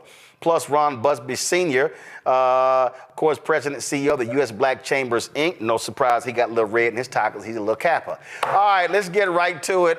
Damon, I'm going to start with you.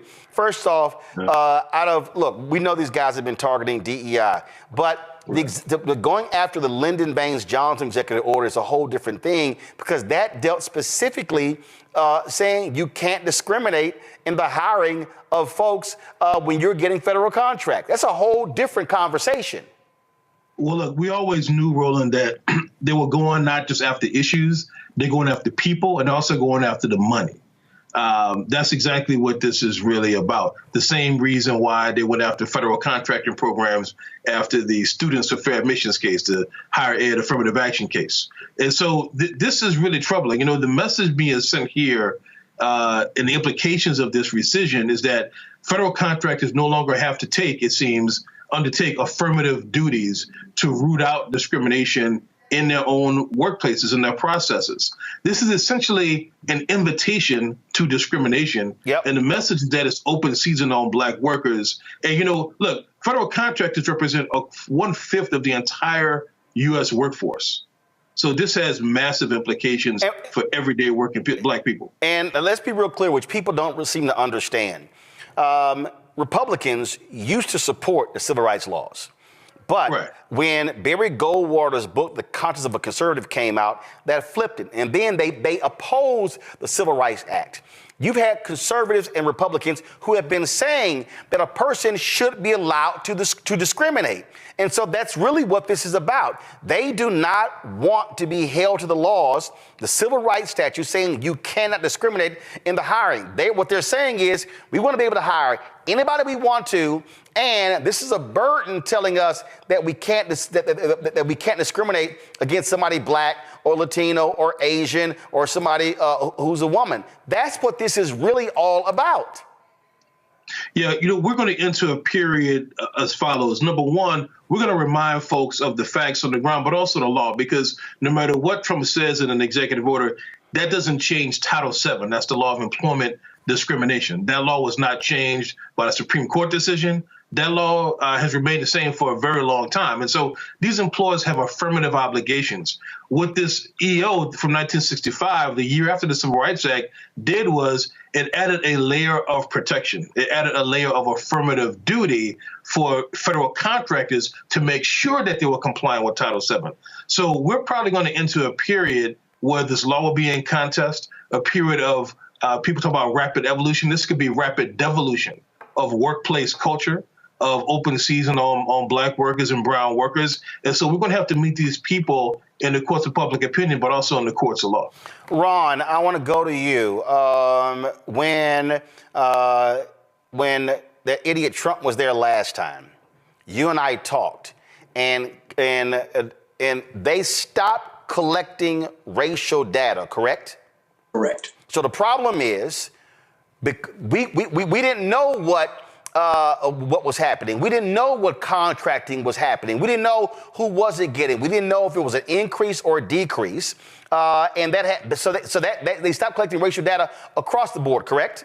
Correct. So when it came to, then what they did was they started bundling contracts instead of typically what happens on the Democrats, they unbundle. The only Republican who actually understood the unbundling of contracts was actually George W. Bush.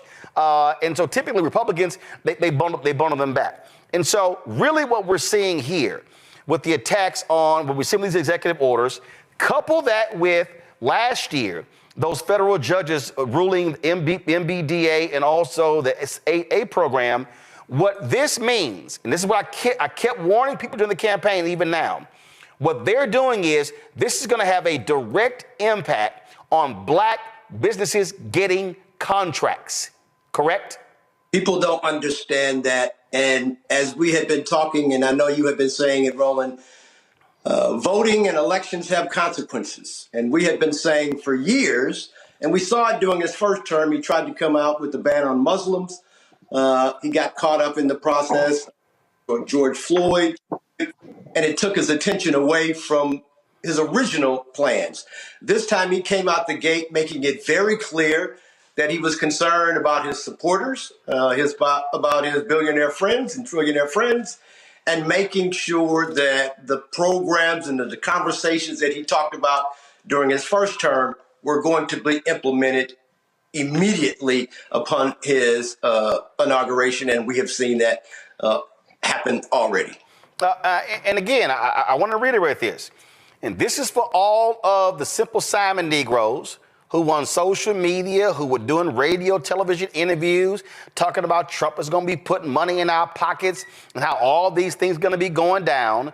What they need to understand is that what they are doing is they are going after the money. And then when they target Walmart, when they target McDonald's, when they target corporate America, they're not just saying, oh, let's get rid of these DEI offices. They're going after supply diversity, or what John Rogers with Arrow Capital calls business diversity. And so what we are going to see, and Black people need to wake up, over the next 1, 2, 3, 4 years, we're going to see a material decrease in billions of dollars flowing to Black-owned businesses who largely employ Black people, who fund HBCUs and Black interests. And so that is going to be the direct impact of what Trump and the Republicans are currently doing. Let me make it more clear. During Obama's first term in office, the goal for minority spend was roughly 5%. He surpassed that and hit 7%. His second term in office, the goal was then 7%. He surpassed that goal and hit 9%. If you heard when President Biden got in office, the goal was to go from 11% to 15%. That scared the nation. What we found out was, as you've been discussing, the disaggregation of the numbers, because they will tell you it's 11%, 9%, 5%. But as you have just mentioned, we never knew what that meant to the Black community. And so during this last administration under President Biden, we said we were interested in 3 things. Intentionality. Let us know what you were doing for the Black community. We wanted transparency. We wanted to know what that percentage meant for Black businesses, and then we wanted accountability. We wanted to know, okay, well, if they're not hitting the numbers, how can we motivate them, and what can we do to improve the conditions for Black-owned businesses? And so the reason why MBDA, Minority Business Development Agency, was the first place to go under attack is because while we were there, the goal was to get the increase for Black businesses from 1.5% of the entire country spend to 3%. I had Black people fighting back on us saying, well, why 3%? Why not 13% or 10%? Understand this. Of the $960 billion that the country spends every year, $640 billion is set aside for products and services that all of us can apply, compete for. Of that, so hold on. The $960 billion, that's what the federal government spends. That's what the federal government. Go ahead. $640 billion is really available because the other portion is for the military. So of that $640 billion, 11% of that goes towards minority firms. But I want your audience to understand who is included in that minority. The second thing I want them to understand is it did not come out easily in reference to the disaggregation of the numbers. It was leaked out. And so once it was leaked out, then the federal government had to address it. And what we found is that of the 11%, the Asian community received 1.8% of the minority spend. They had the fewest number of businesses registered to do business with the federal government, but that's fine. They had large contracts. The Hispanic communities received 1.71% of the minority spend. Black business community had the largest number of businesses that were registered and certified to do business with the federal government. We received 1.5%, the least of all of the ethnic communities. And so you ask yourself, well, where is the spend going? White women, not women, white women received 78% of all of the minority spend. So people are saying, well, Ron, what are you guys doing to fight back on these attacks on DE&I? And I ask myself, well, where are white women? Because they have the biggest law that's available to them, whereas we have the biggest opportunity to gain in this conversation. And so the U.S. Black Chamber, along with other business organizations, are going to continue to fight to make sure that we have our share of the wealth of this country. Now, again, before I go back to Damon, you gave the 1.5%, but also I want to speak in terms of actually real numbers. That number represents about $10 billion. And that $10 billion is the most we've ever gotten. The most we've ever received. And to be honest, it was 1.5. Then in 2021, it went to 1.55. Then 2022, it has now gone to 1.61. So we, under Biden administration, have improved our conditions. We've improved the spend. We've improved our share. Now we cannot turn back and go back to where we were before. Yeah, and so Damon, this is the thing that I think the people have to understand when we talk about the battle over civil rights. That is a direct relationship to the battle over silver rights. And that's what Dr. King understood. It was called the March on Washington for Jobs and Freedom. That was economics. He said in that speech, of course, which the goofy pastor on Monday did not mention when he talked about America giving black folks a check stamp, insufficient funds. And he always talked about, we came here to get that check. What people need to recognize is that the fight over these civil rights laws is direct because the conservatives, by targeting affirmative action in colleges, impacts black wealth, because we know a black college graduate makes more than a black person with a high school diploma, but a white man with a high school diploma makes more than a black college graduate. When they're targeting these, when they're targeting the law schools, now they're targeting, in terms of affirmative action for medical school. Then they're attacking a program in Minnesota to increase the number of black teachers, to increase the number of black doctors. When they attack these programs, they are attacking the ability of black people to make high 5-figure, 6-figure jobs and earn 7-figure jobs. This is a money battle, Damon. It is. Dr. King recognized that we could have laws that allow you to eat at lunch counter in a non-segregated environment, but if you can't afford to buy the lunch and buy the meal, then what are we doing here, right? So just to paraphrase Dr. King. So these folks understand this. They are trying to take any means of opportunity and cut it off at the knees. And frankly, if you read this executive order from Trump, labels them as illegal, labels entirely lawful methods as illegal, even things that aren't about race-conscious elections. This is not talking about set-asides or quotas or anything of that sort. This is, and that those things have their place, but this is all about entirely race-neutral methods of training, of education within workplaces among contractors, and also, let's call it insurance, to ensure that folks aren't being discriminated against. They're calling the efforts to stop discrimination in and of itself. And so it's all about limiting economic opportunity from every avenue of American life. Absolutely. Damon Hewitt, Ron Busby, I appreciate both of y'all joining us on the show. We're going to have this conversation, trust me, a hell of a lot more over the next 4 years. Thank you for having us. We'll be here, man. Bringing my panel right now, Rebecca Carruthers, Vice President, Fair Election Center out of D.C., Jade Mathis, Esquire, with the Jade Mathis Law Firm out of D.C., and Political Sis, social media, political activist out of Knightdale, North Carolina. Glad to have all three of you here. Rebecca, I'll start with you. I keep saying that if you go down 2 blocks from here, there's only one federal agency that shares a lawn with the White House, and that is the Treasury Department. White House is power, Treasury Department is money, power and money. If you ain't having a money conversation, you're not having an American conversation. And what people need to understand, which is why I wrote this book, White Fear, How the Browning of America is Making White Folks Lose Their Minds.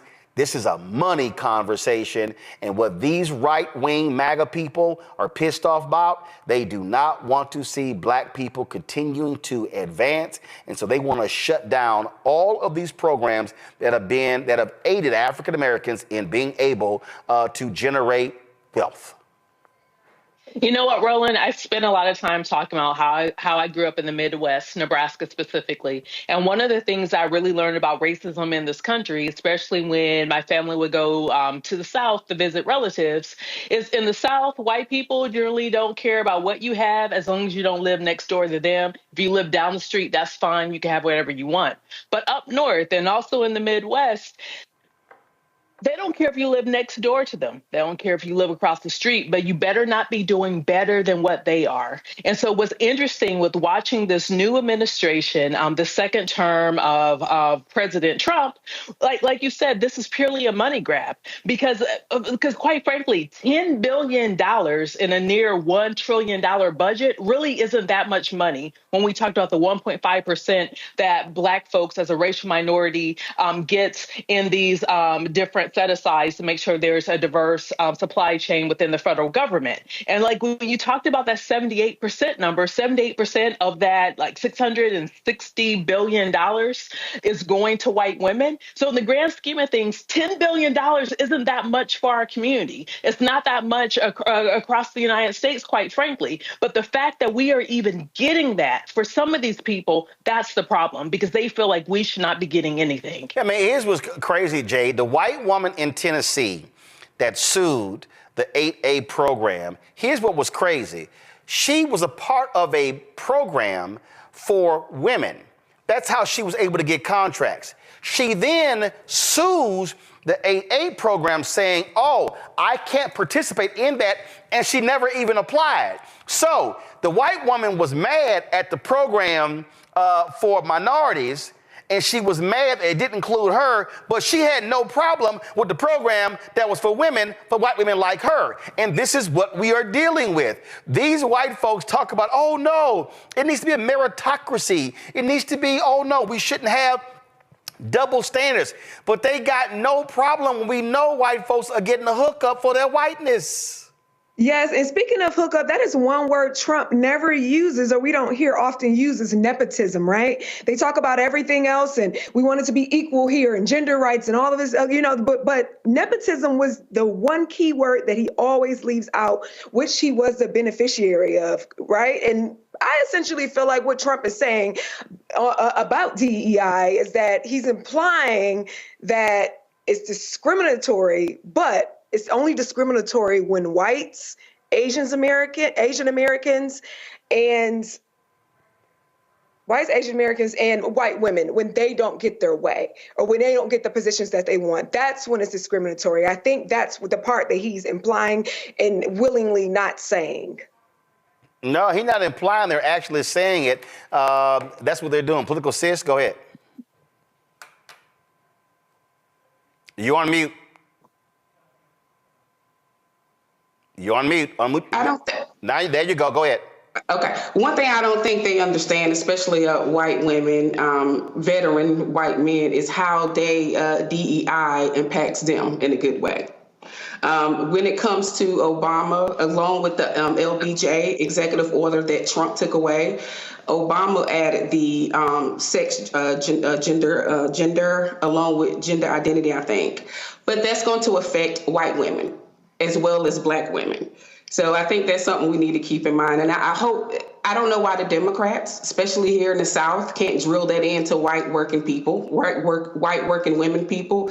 But I think if we can do that, then we can get somewhere with some votes. But then that's going to require people to have a conversation they frankly are unwilling to have. They're scared to have. Of course. Support the work that we do. Join our Bring the Funk fan club. You heard what we just talked about there. Folks, I can't reiterate this enough. Listen to me clearly. I cannot reiterate this enough. When you've got technology companies running scared, when you've got legacy media not doing their job, when you've got black-owned media that is disintegrated, now is more than ever for us to have independent media that cares about the truth, that is willing to say what needs to be said. So when you support Roland Martin Unfiltered, this show, when you support the Black Star Network, you're not just supporting me, you're supporting the other shows. Our goal is to add 2 more shows this year. We want additional shows. We want more weekly and daily shows because we want to be able to speak truth to power. We want to be able to say what is necessary where other people are scared. And when you are scared, when you're looking over your shoulder, oh my God, that advertising contract is not going to come in. Well, guess what? A lot of these major ad agencies, they're not even supporting us anyway. You know, in 6 years of doing this show, Group M hasn't done a damn thing with us. Publicis hasn't done anything with us. You've got Horizon, you've got all of these folks, they haven't done jack. And so we are calling it like we see it, and we're speaking truth. And unlike some of these other so-called progressives and people who believe in truth, I'm not running around trying to kiss MAGA ass and kiss Trump's ass. I won't be going to Mar-a-Lago, not for a damn thing. And so this is about us being able to speak truth. So when you support this show and this network with your resources, that is exactly what is happening, because we are trying to build something that is bigger and broader, and actually it has the courage to say what needs to be said, even when it makes other folk uncomfortable. If you want to contribute giving Cash App, use the Stripe QR code. This is it right here.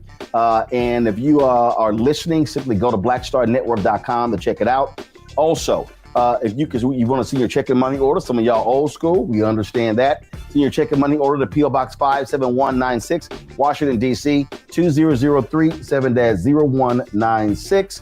PayPal, R. Martin Unfiltered. Venmo is RM Unfiltered. Zelle, Roland at RolandSMartin.com, Roland at RolandMartinUnfiltered.com. And again, folks, we've got some 4 million social media followers. If only 20,000 of our fans contribute at least $50 each, which comes out to $4.19 a month, 13 cents a day, that's $1 million. That allows us to be able to continue to build, to add these shows and do the work that's required. So your support is needed. So please join our Bring the Funk fan club today. If you've not already joined, if you have given to us in the past, please renew your commitment, because it's important that we support Black-owned media, because Black-owned media matters. This is what the twice impeached, criminally convicted felon in chief said on Monday at the Insurrection Fest at the U.S. Capitol.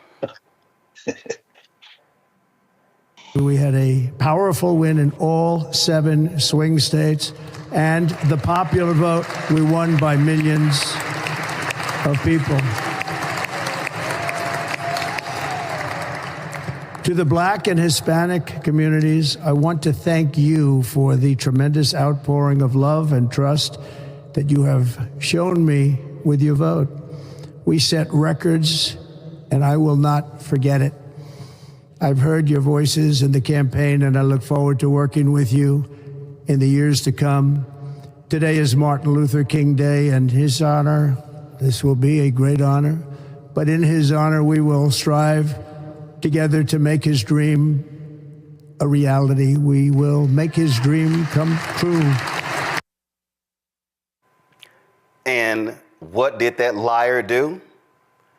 Gut the very things that King fought for.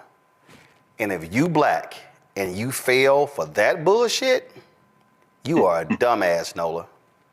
He couldn't even get it out. He couldn't even finish the statement because it wasn't authentic. He couldn't even finish the end of the statement that we're going to make his dream come true. Lies. Lies. And, you know, I'm so happy that we're talking about Du Bois because, you know, in the great debate between Booker T. Washington and Du Bois, in many ways, I am a Du Boisian. And I'm going to kind of come back to this MLK, this kind of worship, you know, at the altar of MLK when it's MLK Day. And I would also say, you know, don't be surprised if they circle back and try to not make MLK a federal national holiday. I'm gonna just go ahead and put that out there. But, you know, as we're having this conversation, you know, Roland, as you're walking us through the different reconstructions, the one thing that is rolling around in my head, and, you know, Greg made so many salient points, that question that Du Bois asked in The Soul of Black Folk, how does it feel to be a problem? It is a question that is so salient in this moment, because what you're talking about is Black people have been a problem in this country since the day we were stolen from Africa and brought here illegally. We have been a problem because you can't get rid of us. Everything has been tried. You treated us like cattle. You enslaved us. You put us on plantations. There was Jim Crow, Black codes, everything you can think of. We have survived. And every time we surpass a little bit of surviving and maybe get to thriving, to your point, it is completely taken away from us. And, you know, I had posted something on my Instagram, not the popular speeches from MLK, but it was this one quote that he said, basically, how dare you ask of a man to pull himself up by his bootstraps when he does not own any boots? That's paraphrasing. And so essentially, this is like, this is the story of Black person, the Black person in America. How do you expect us to continue to fight over and over and over and over when people are constantly trying to steal our boots? The raggedy boots we may have on, that we are proud to wear, and they are constantly trying to take our boots. And I'm such a Du Boisian. I actually have him on my international relations and race syllabus, something that I got a lot of side eyes for, but I don't care. But you really have to think about this in a context of what we've represented from day one in this country. And also, I'm going to bring in Barack Obama into this. The fact that that Black man was the president of this country and pretty much went 8 years unscathed, you know, no major dramas outside of the tan suit, you know, him and his really Black wife, you know, that did something to white America. It drove them insane, right? It literally drove them insane. So everything that we're seeing is successive. Everything is successive. And you want to even go further back to that. I always tell people, if you've never seen Black Klansman, please watch Black Klansman and watch it until the end. Because what Spike Lee does at the end of that movie with David Duke and how they have been generationally trying to get to a Project 2025 moment, they have been putting in the work for generations. They have been reworking and retooling. And this is where we are now. We've made too many strides. There's been a Negro as the president. Oh, no. No. These Black folks are being way too fancy. Way too fancy. We have to snatch their boots. And this is a moment that we're in right now. The snatching of the boots. When you told us to pull ourselves up by our bootstraps, oh, but that's DEI, right? That's not merit. We didn't deserve any of those boots that we put on ourselves. So here we are again.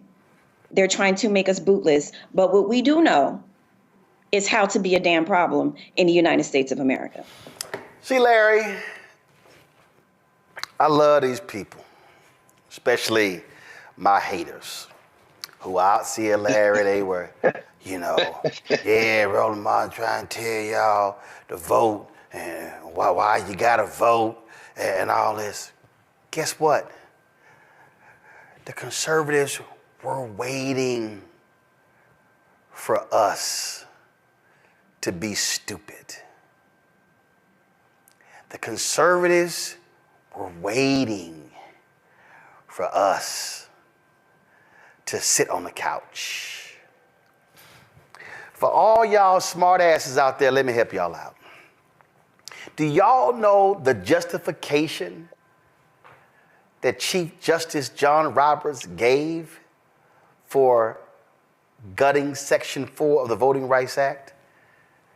It came post-election of Obama.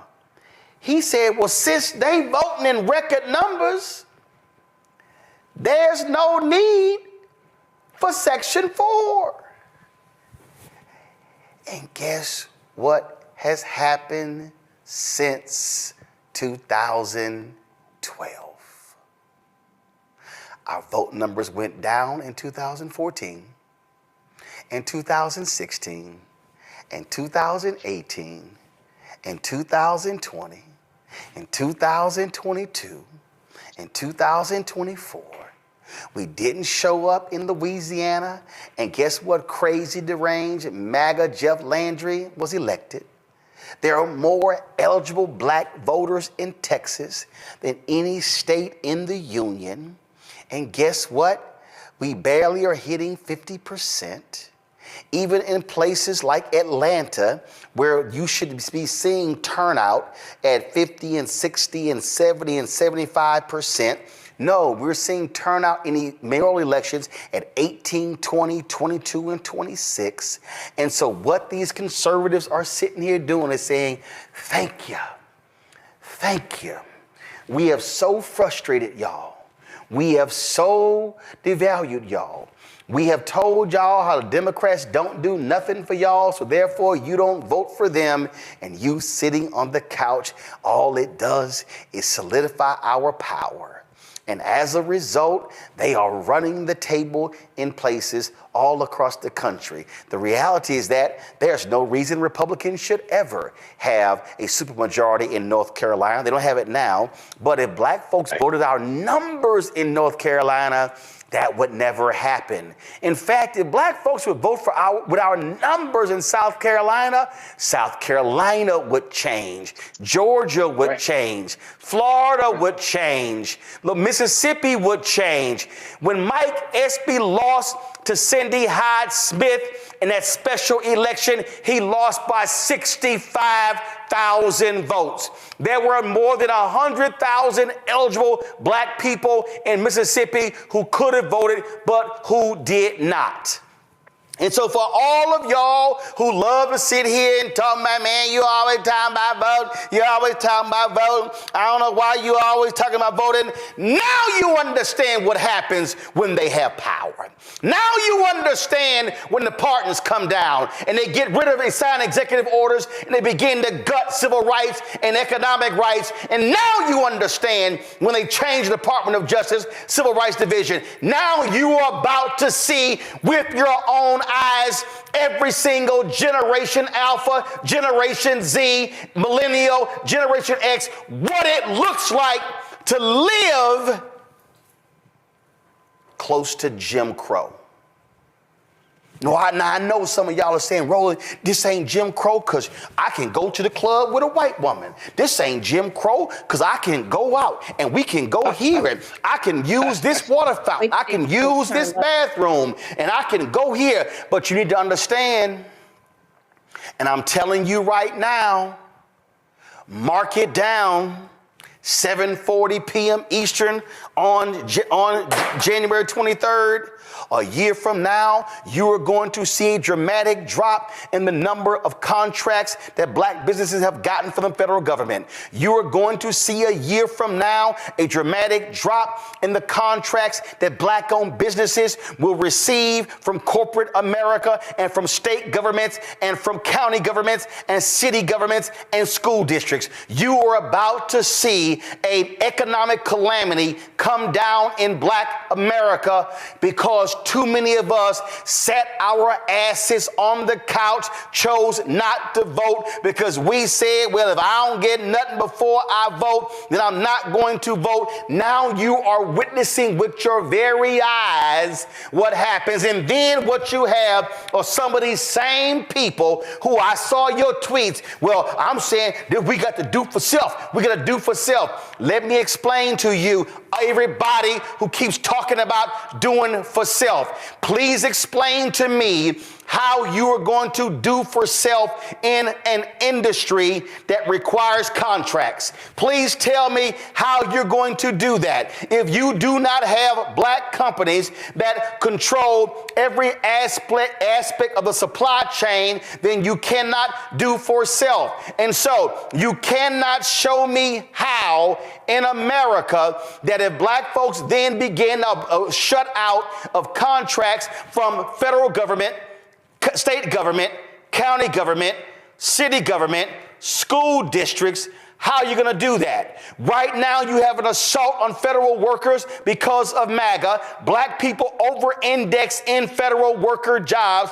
We are a higher percentage of workers in the federal government than we are in the population of the United States. There are more black people who have high five-figure and six-figure jobs in government than we do in corporate America. So when you begin to see those attacks on the federal level, you're then going to begin to see black people not be able to get the jobs in corporate America, which now means you can't buy a house. You means you cannot save money. You cannot invest money. You cannot afford to send your kids to college. And then when they cut Pell Grants, you can't send your kids to college to HBCUs because you don't have the $75 and $80 and $100,000 a year job, because now what are you going to be able to do? And so I need people to understand, Larry, this is what happens when you choose not to exercise that one basic power of voting. Then what you begin to do is lead to an economic catastrophe in the black community, and all of the work that people put in to create even what we got, which was not perfect, we are about to see, and I'm telling y'all it's happening, we are about to see not an erosion of what we built up. You are about to see an economic catastrophe that will take another century to rebuild. Support the work that we do. Join our Bring the Funk fan club. You heard we just talked about there. Folks, I can't reiterate this enough. Listen to me clearly. I cannot reiterate this enough. When you've got technology companies running scared, when you've got legacy media not doing their job, when you've got black-owned media that is disintegrated, now is more than ever for us to have independent media that cares about the truth, that is willing to say what needs to be said. So when you support Roland Martin Unfiltered, this show, when you support the Black Star Network, you're not just supporting me, you're supporting the other shows. Our goal is to add 2 more shows this year. We want additional shows. We want more weekly and daily shows because we want to be able to speak truth to power. We want to be able to say what is necessary where other people are scared. And when you are scared, when you're looking over your shoulder, oh my God, that advertising contract is not going to come in. Well, guess what? A lot of these major ad agencies, they're not even supporting us anyway. You know, in 6 years of doing this show, Group M hasn't done a damn thing with us. Publicis hasn't done anything with us. You've got Horizon, you've got all of these folks, they haven't done jack. And so we are calling it like we see it, and we're speaking truth. And unlike some of these other so-called progressives and people who believe in truth, I'm not running around trying to kiss MAGA ass and kiss Trump's ass. I won't be going to Mar-a-Lago, not for a damn thing. And so this is about us being able to speak truth. So when you support this show and this network with your resources, that is exactly what is happening, because we are trying to build something that is bigger and broader, and actually it has the courage to say what needs to be said, even when it makes other folk uncomfortable. If you want to contribute giving Cash App, use the Stripe QR code. This is it right here. And if you are listening, simply go to blackstarnetwork.com to check it out. Also, because you want to see your checking money order, some of y'all old school, we understand that. See your checking money order to P.O. Box 57196, Washington, D.C., 20037-0196. PayPal, R. Martin Unfiltered. Venmo is RM Unfiltered. Zelle, Roland at RolandSMartin.com, Roland at RolandMartinUnfiltered.com. And again, folks, we've got some 4 million social media followers. If only 20,000 of our fans contribute at least $50 each, which comes out to $4.19 a month, 13 cents a day, that's $1 million. That allows us to be able to continue to build, to add these shows and do the work that's required. So your support is needed. So please join our Bring the Funk fan club today. If you've not already joined, if you have given to us in the past, please renew your commitment, because it's important that we support Black-owned media, because Black-owned media matters.